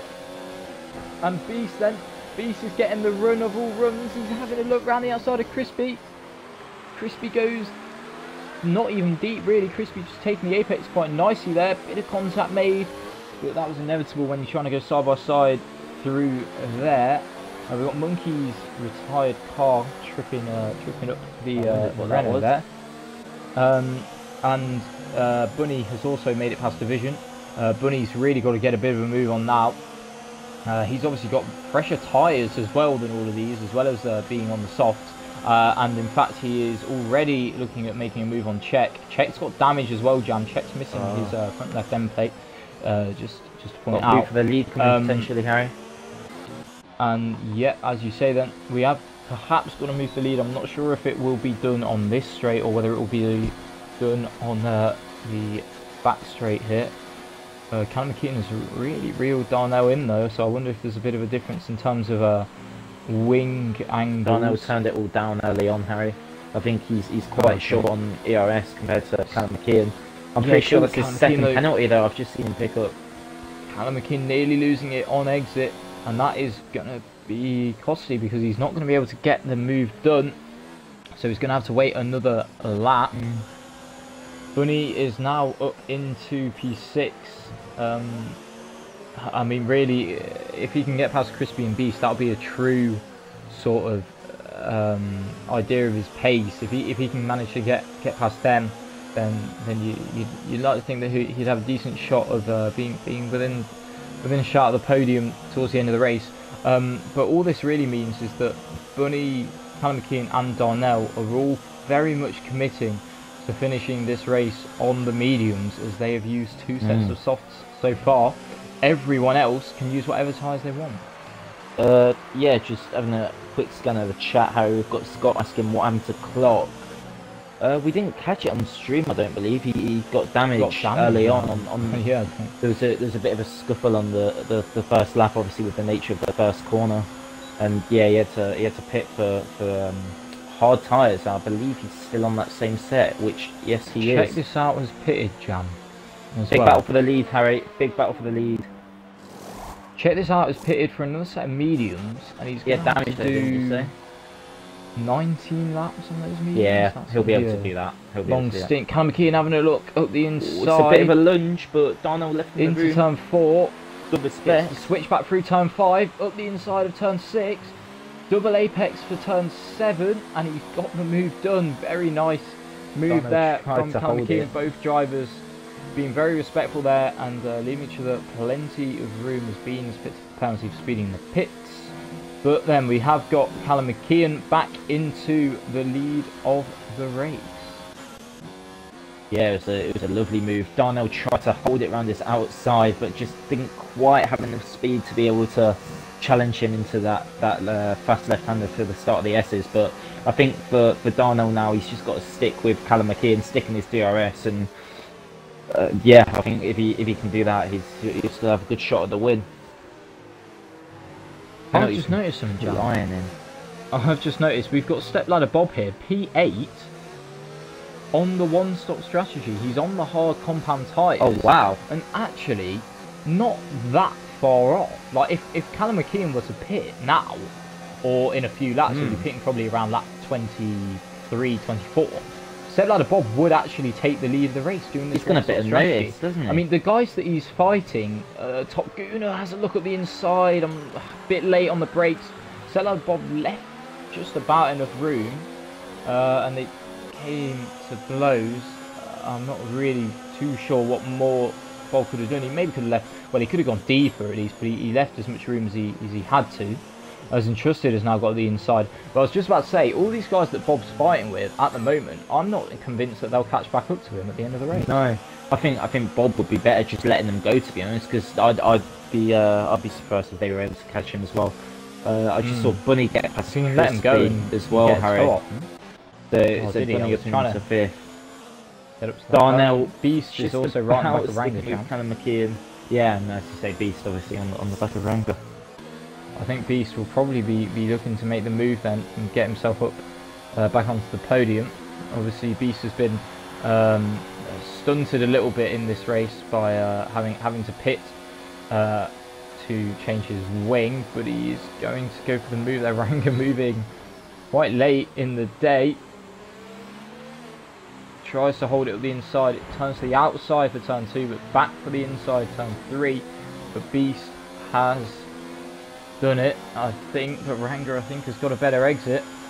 He's going to have a look. Is he up the inside into turn 4? He does tap the back end. Callum McKeon picks with a penalty as well. And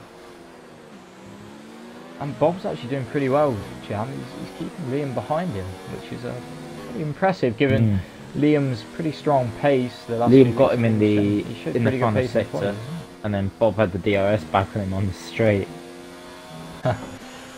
And now, Ranger's very wide then through the middle sector, and Bunny is now within striking distance of the Alfa Romeo driver. Bunny's having a very strong end to the season, seemingly. The last few races now, he's had some very good results. And he's got a ton of his ERS. Podium last race. He's almost got he has ERS. got a ton of ERS. Ranger has still got the toe though from Beast, and Callum McKeon now is out of Darnell's DRS, so that's pretty good. Ranger thought about it, but he was right just a bit too far back. Liam going for Bob again. I think this is round 3 between those two.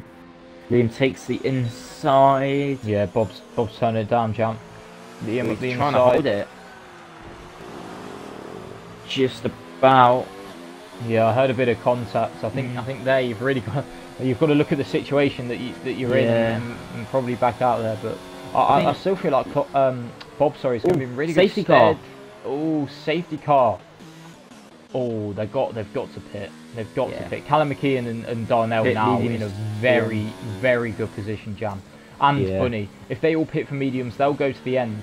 I'm not convinced Soft will go to the end. Beast and Ranger, if they're pitting, they'll have to go mediums as well. And it means that now Callum McKeon is effectively, he's going to have the race lead. I feel like everyone really, if they can, should be coming in for mediums as Callum McKeon pits. Darnell pits as well. What's Beast going to do? Beast is going to pit. Pits. Ranger's going to pit. Ranger pits. Bunny pits. Crispy Division pits. Division pits. Everyone is coming into the pits.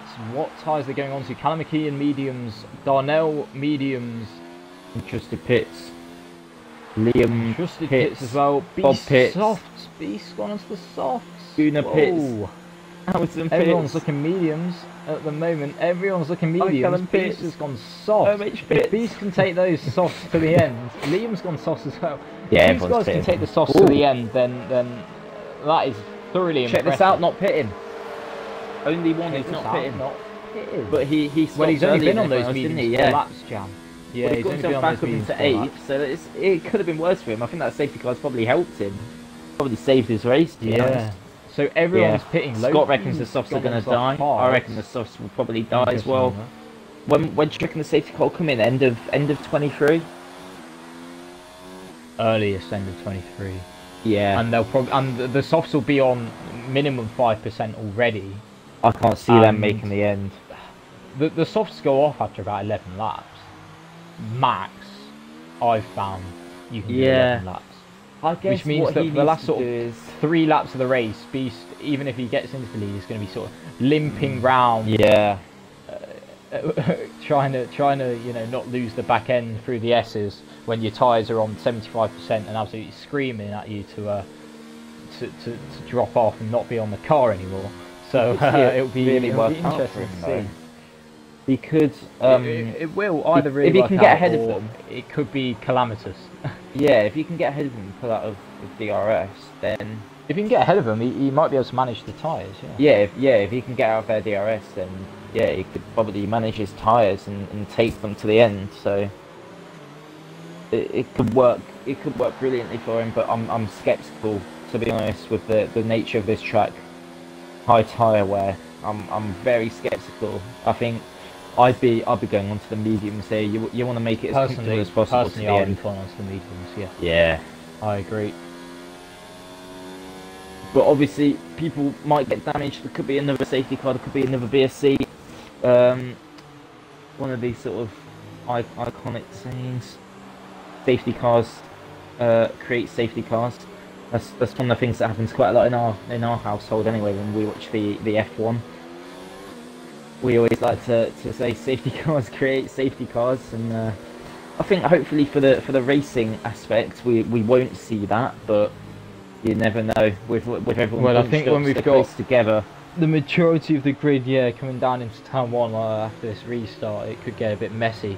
Ranger's lost out from this. He, I think, served the 5-second penalty that he picked up earlier on in the race in the pits, and so he's dropped down to P7. That means that Bunny is now up into P4. So again, Bunny, he's got a chance at a podium for the 2nd week in a row. I've got to say, disappointed obviously that we lost one Haas driver being the cause of a safety car. That was Bean, but on the other hand, obviously we've got Bunny up in P4. So safety car already. Yeah, there's no way they're making it to the end of those soft tyres. Can we get some F's in the chat for Beast tyres? I think, because that 14 laps running on these tyres, 16 in total. Yeah.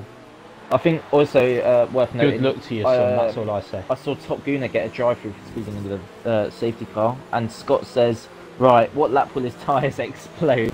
And I think that's going to be almost inevitable. Lap 30, unless 35 tyres at the end.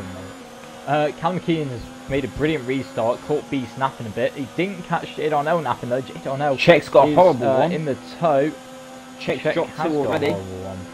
Bob's going from 10th to 8th on the restart. Liam's on softs as well, Harry. We didn't notice that. Yeah, Liam 8th. He's having a great drive on this return. Strangely enough, Loki on hards, not quite sure what that's about. I wonder if he had to. I wonder if he had to set some mediums on earlier on.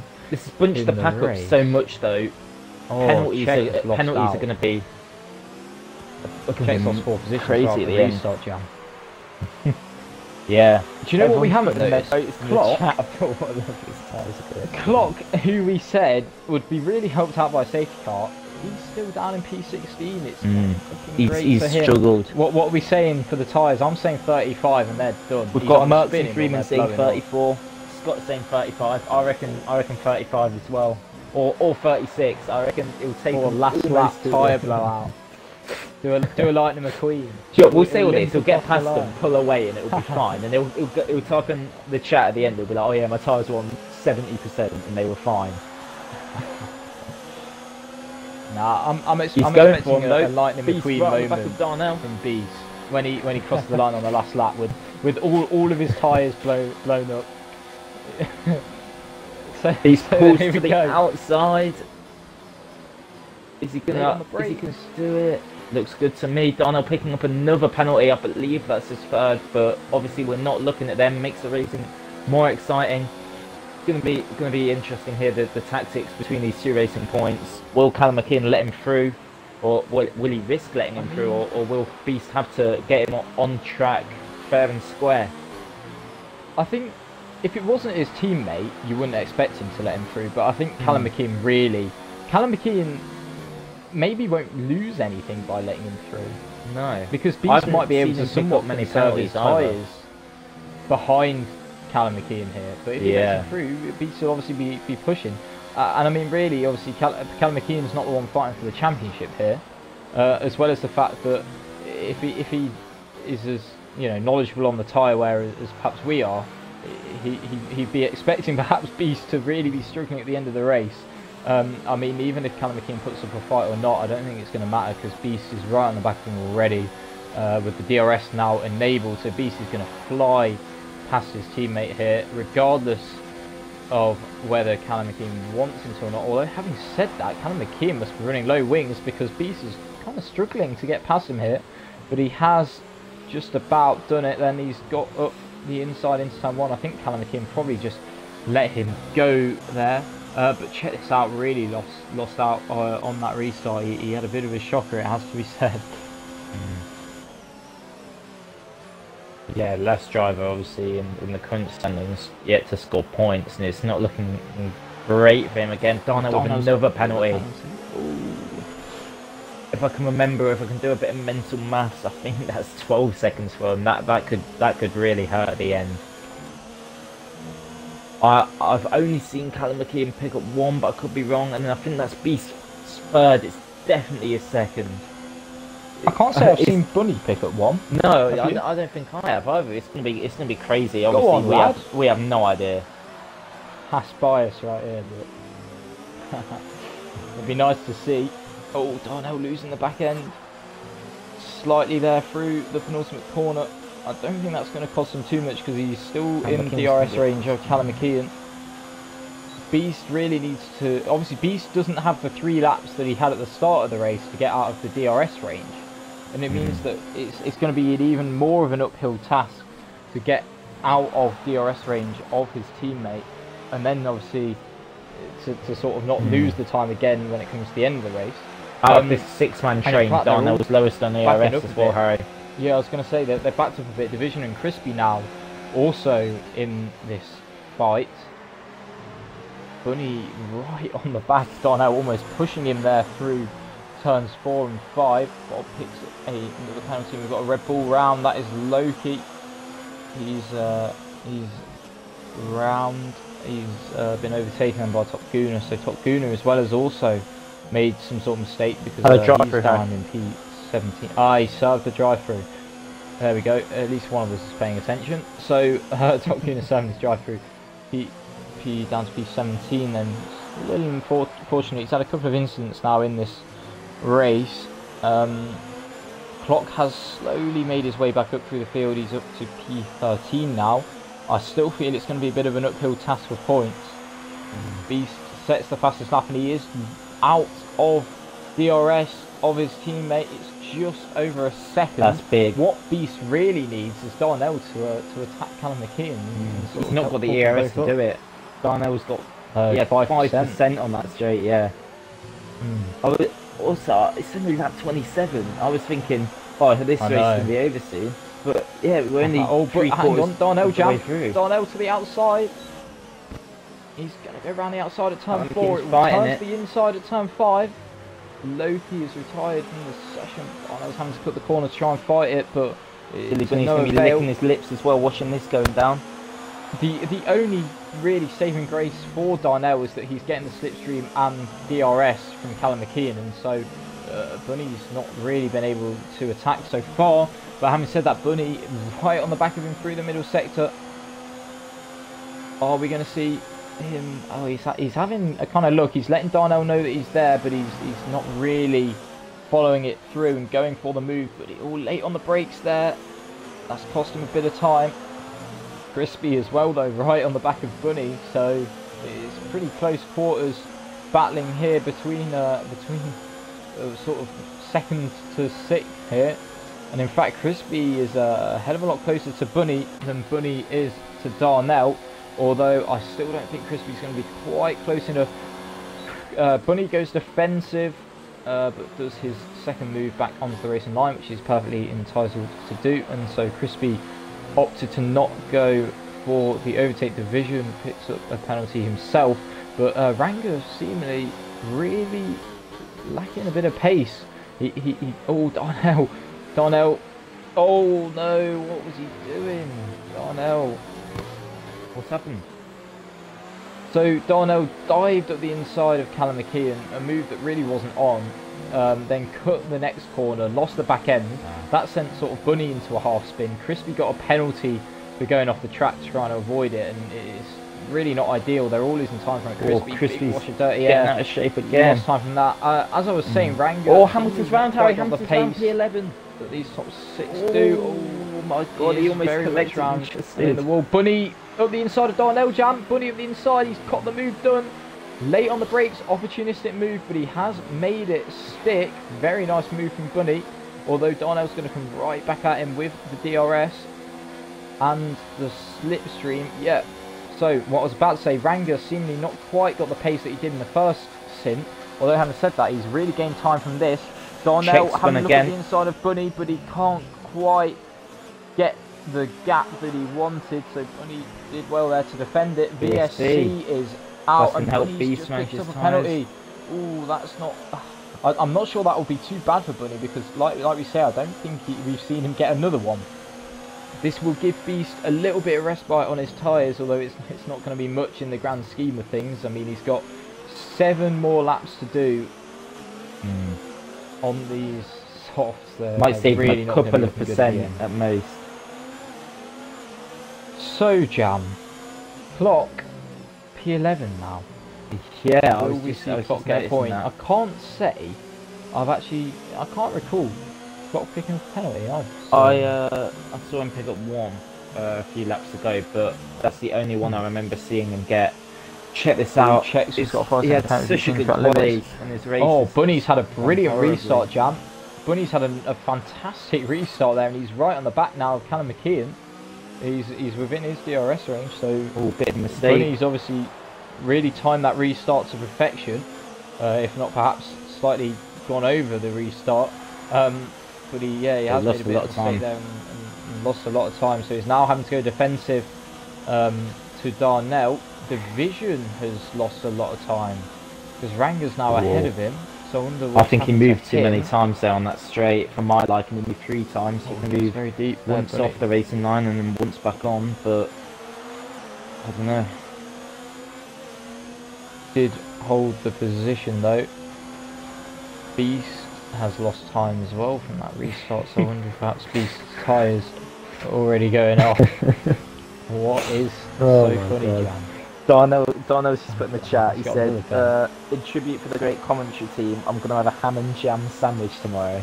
I can't say I've ever tried it myself, but I really wouldn't recommend it. It sounds absolutely awful.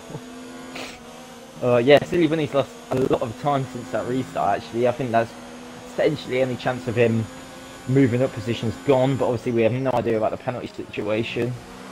I can tell you he's not doing well on penalties. Let's be real though. Let's check this out. He's got about... Let's be real, yeah. Let's be real, lad. We've heard of worse sandwich combinations in our time. That is true as well. A few spring to mind. I don't think we can say them.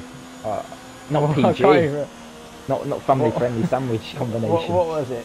Banana and cream cheese or something. Yeah, something like that. Cucumber and jam. Cucumber and jam.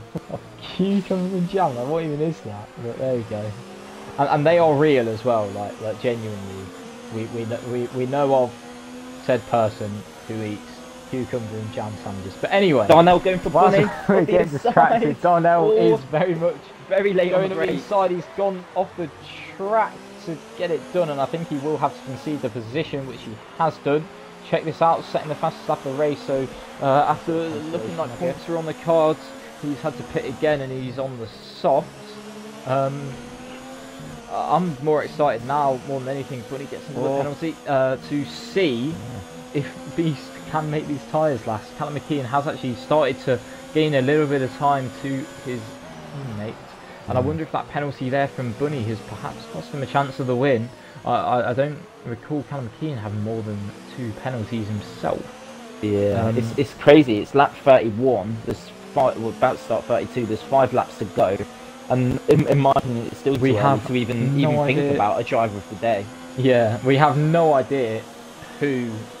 I think who's Bunny's a going good to win. shout though. He's gone up 9, but obviously these penalties could really change what position. Ooh, division's called it a day. He's had enough, so he's out of the race. Clock is now up into P8998 as he's back to the Liam jam. So Yeah. a pretty solid recovery from him, it has to be said. Stepladder Bob up into He's made the P7 best as well, out of so- a bad situation, I think you could say, Klopp. Yeah, Bob obviously was a little unlucky with sort of his one stop being somewhat ruined by the safety car. Although he's still in P7 now, so he's definitely making it work. He's up 7 positions as well. Callum's just got another penalty. I've seen him get quite a few. I'm not sure it's quite going to be the 43 that he had in Singapore, but you never know. Darnell's Darnell's sitting got in the pressure from behind from the Crispy Jam. yeah, the other Darnell in the chat saying if Beast wins, give him the title now. I think that's Really? still too early to do that. Really? I think Yeah, I would say I so. wouldn't be doing that if I were you. So mate just got a penalty himself. His yellow flag set to 1. I think that's for Callum McKeon checks. So checks Beast back in. set the fastest lap and then he's checked out. And now his AI is probably going to balls up someone's race. I'm ready for it. Ooh, it's in such a crap location. Like, why does the AI do that? I'm going to go on a bit of a rant here, but Oh no. well, honestly, like, why? It just sits on the racing line when we're trying to have a bloody good race here. Like, Should wheel him into the garage. yeah, exactly. Yes. Like, Oh, nothing against dive from Crispy nothing at the against end the of first drivers sector. for doing obviously what they're told and tying in the pits, but That when was the AI horribly just wrong. comes back and does that anyway, it's basically irrelevant. Anyway, Crispy Yeah, then, good point from his dive bomb didn't quite work out. good But point from Scott as well, saying Beast and Liam's soft tyres starting to go. Definitely, Callum McKeon yeah, because is Callum almost McKean is certainly now going to get him this lap. Or sorry, less at the than start of half next lap. a second. I think behind Bunny's starting to Beast. close them back in again as well. Probably is, yeah. Yeah, Don't no, he count definitely is. out Bunny is Silly closing Bunny. because I think Beast is well, he's obviously fighting for the win here. It will definitely help him in the championship fight. I don't think it will give him the title, but it will definitely help him. Liam as well has lost a couple of positions since we last checked up on him. Beast is he got a good exit out of the final corner. To be fair, I'm just waiting for that lap 35 tyre blowout, and then we'll see. A few said 34, so There we go. A few said 34, here. so yeah, are we ready? Is it going to be here? I think it's once they go over, is it 75%? 75, They've got yeah, a chance I of a believe punch. so. I mean, well, how many laps has he been on these now? What we saying? Top Goon has retired as well, so I we're think only it's going been to have a about maximum of 13 12, 13 positions. laps. 13. This is his actually, can't we? 14th lap on these tyres, Jam. They're going Wow. to be absolutely awful. Yeah, they're going to be screaming at him. He's sliding Especially through round this the S back section end, here. he's like driving on ice. Yeah, if he doesn't crash as well, it'll be bloody impressive. Considering he's literally just sort Yeah. of sliding it through the corners. It does also mean that now though, the top 5 are all separated by about 2 seconds. They've all really closed up from it. So Beast really compromising perhaps his teammates' race in the process, although the constructors are looking very strong for the Racing Point team. It does not mean that Bunny is right on the back of Callum McKeon. Could we perhaps see Bunny putting himself within shot at the win here? Yeah. If anyone even wants to have a go at predicting who's Callum going to win McKeon this up the race. inside of Beast. Jam. Ooh, Bunny out of nowhere. Oh my god. We got a Bunny was out of late. nowhere. Oh, and he's done it as well though. He's done it just to be about. fair to him. A slight bit of Beast contact, tyres have but finished. it looked pretty clean. And Darnell's having a look at Bunny now, and Crispy's past Beast as well, and Beast trying to hold it at the inside, and Darnell's trying to go at the inside, he's tried to go at the inside again, he Crispy tried got that damage, before, I it didn't think. work, and he's tried it again. I I'm think Crispy's wincing. got damage.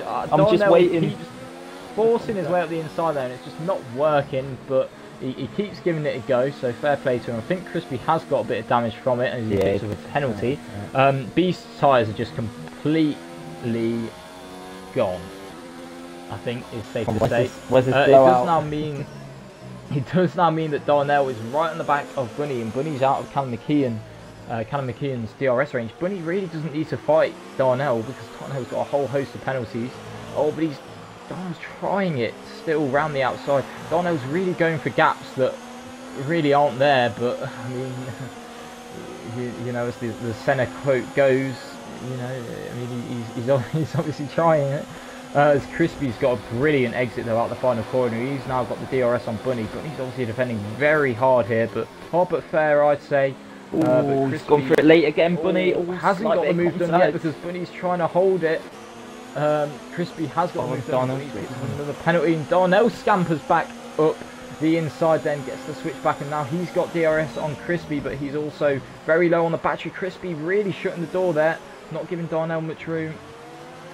But he has got the move done. I think this is maybe giving Callum McKeon a bit of breathing room, a bit of space.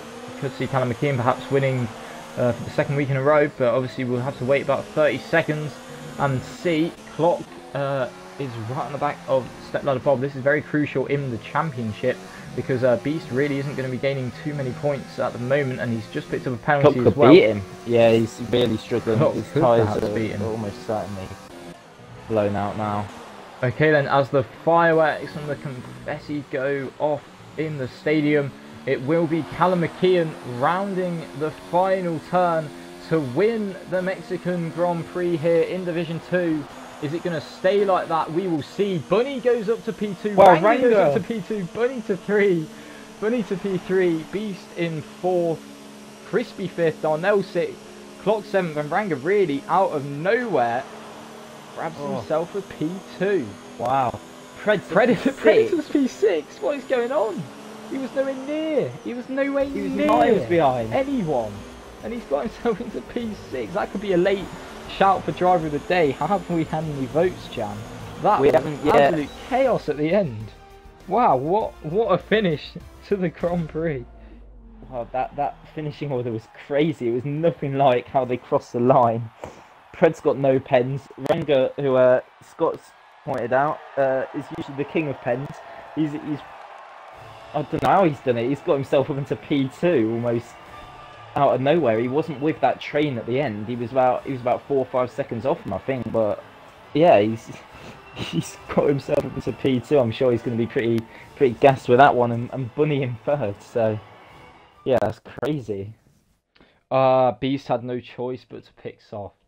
Oh, there we go. That's unlucky to be fair, but there we go then. Callum McKeon wins the Grand Prix. P2 to P1. Predators, the only driver to not get a penalty. That is very impressive. That's amazing. So, again, Predators capitalising on people picking up penalties and himself not. I mean, it may not be the fastest strategy on track, but when you're gaining 6 positions from penalties, it really is.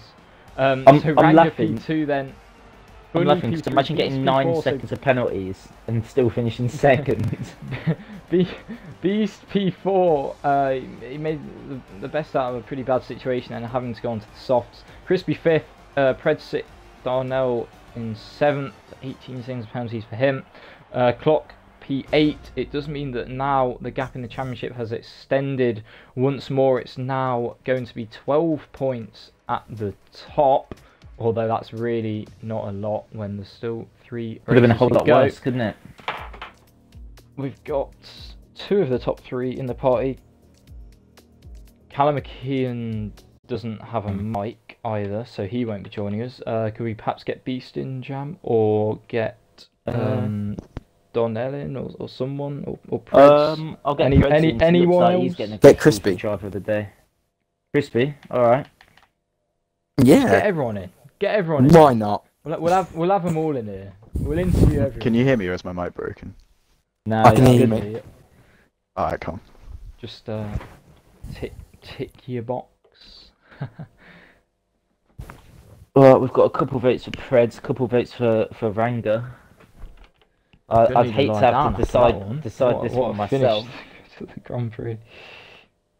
Yeah, that was crazy. That safety car really spiced it up in the last few laps. Alright then, so we'll let you get on with the podium interviews then, I think, Jan. Yeah. So we'll start with the podium, then we'll have a quick chat with Crispy as well. I think we'll start with Silly Bunny then. Ended up finishing third. I have no idea. I can't remember where you finished. Where you ended up crossing the line. It was so crazy those last few laps.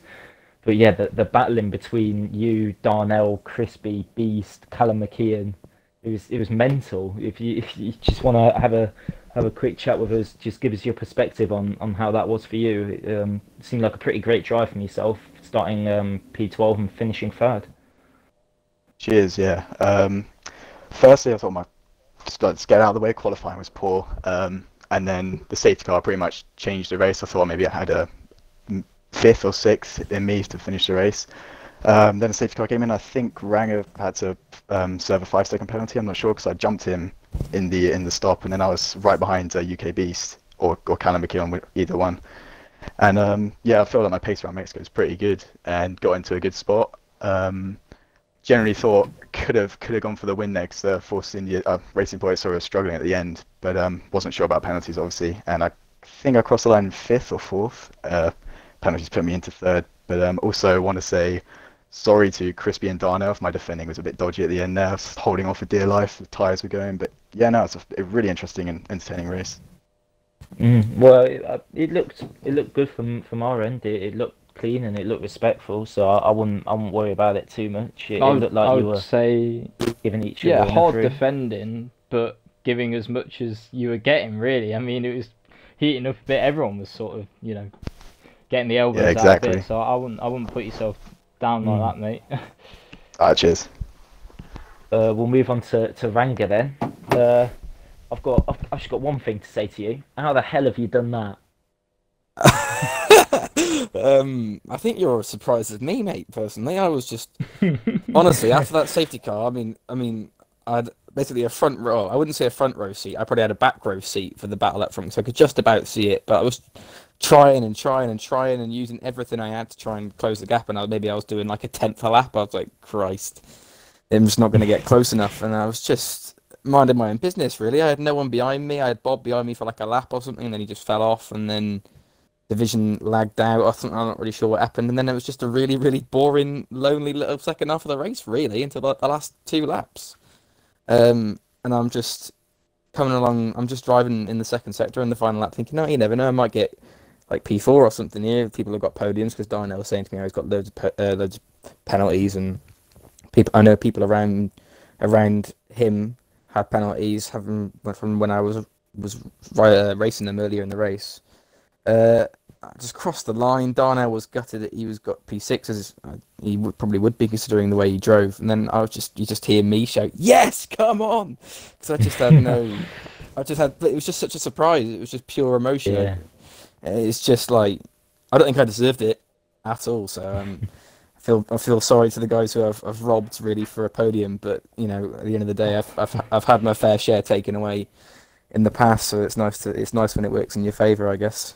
But yeah, it was. I feel bad for Beast, to be fair, because I'm not sure whether he deliberately put the softs on or not. But I feel like the race was there for him probably today. But fair enough to Callum. Callum was fantastic, and he led the race for a decent proportion of it. Yeah, I think Beast had to, didn't he? Yeah, in his defence, he had to put the softs on, although he had made a mistake earlier on in the race. Just for the first round of stops, he'd got a bit of wing damage, so I wondered what happened. Put him on the back foot. I wondered what happened because obviously I pitted. Me and Darnell split our strategies, and I pitted earlier, and came out way in front of Beast, and I was like, "Yeah, what's going on here? He must have done something." But I was lucky though, so that safety car came out, and I was able to serve that 5-second penalty I had. I wasn't sure if I was going to be able to. For some reason, Yeah. I'm not sure if it was like an F2 thing or something, but I was like, am I able to serve this under safety car, whatever? But I needed to pit anyway. I wasn't going to be able to make the tyres I had go to the end of the race anyway, so I had to pit, and I would have had to pit again if it was going to be down to that. But yeah, just luck of the draw, I guess. But it is what it is. I'll take it.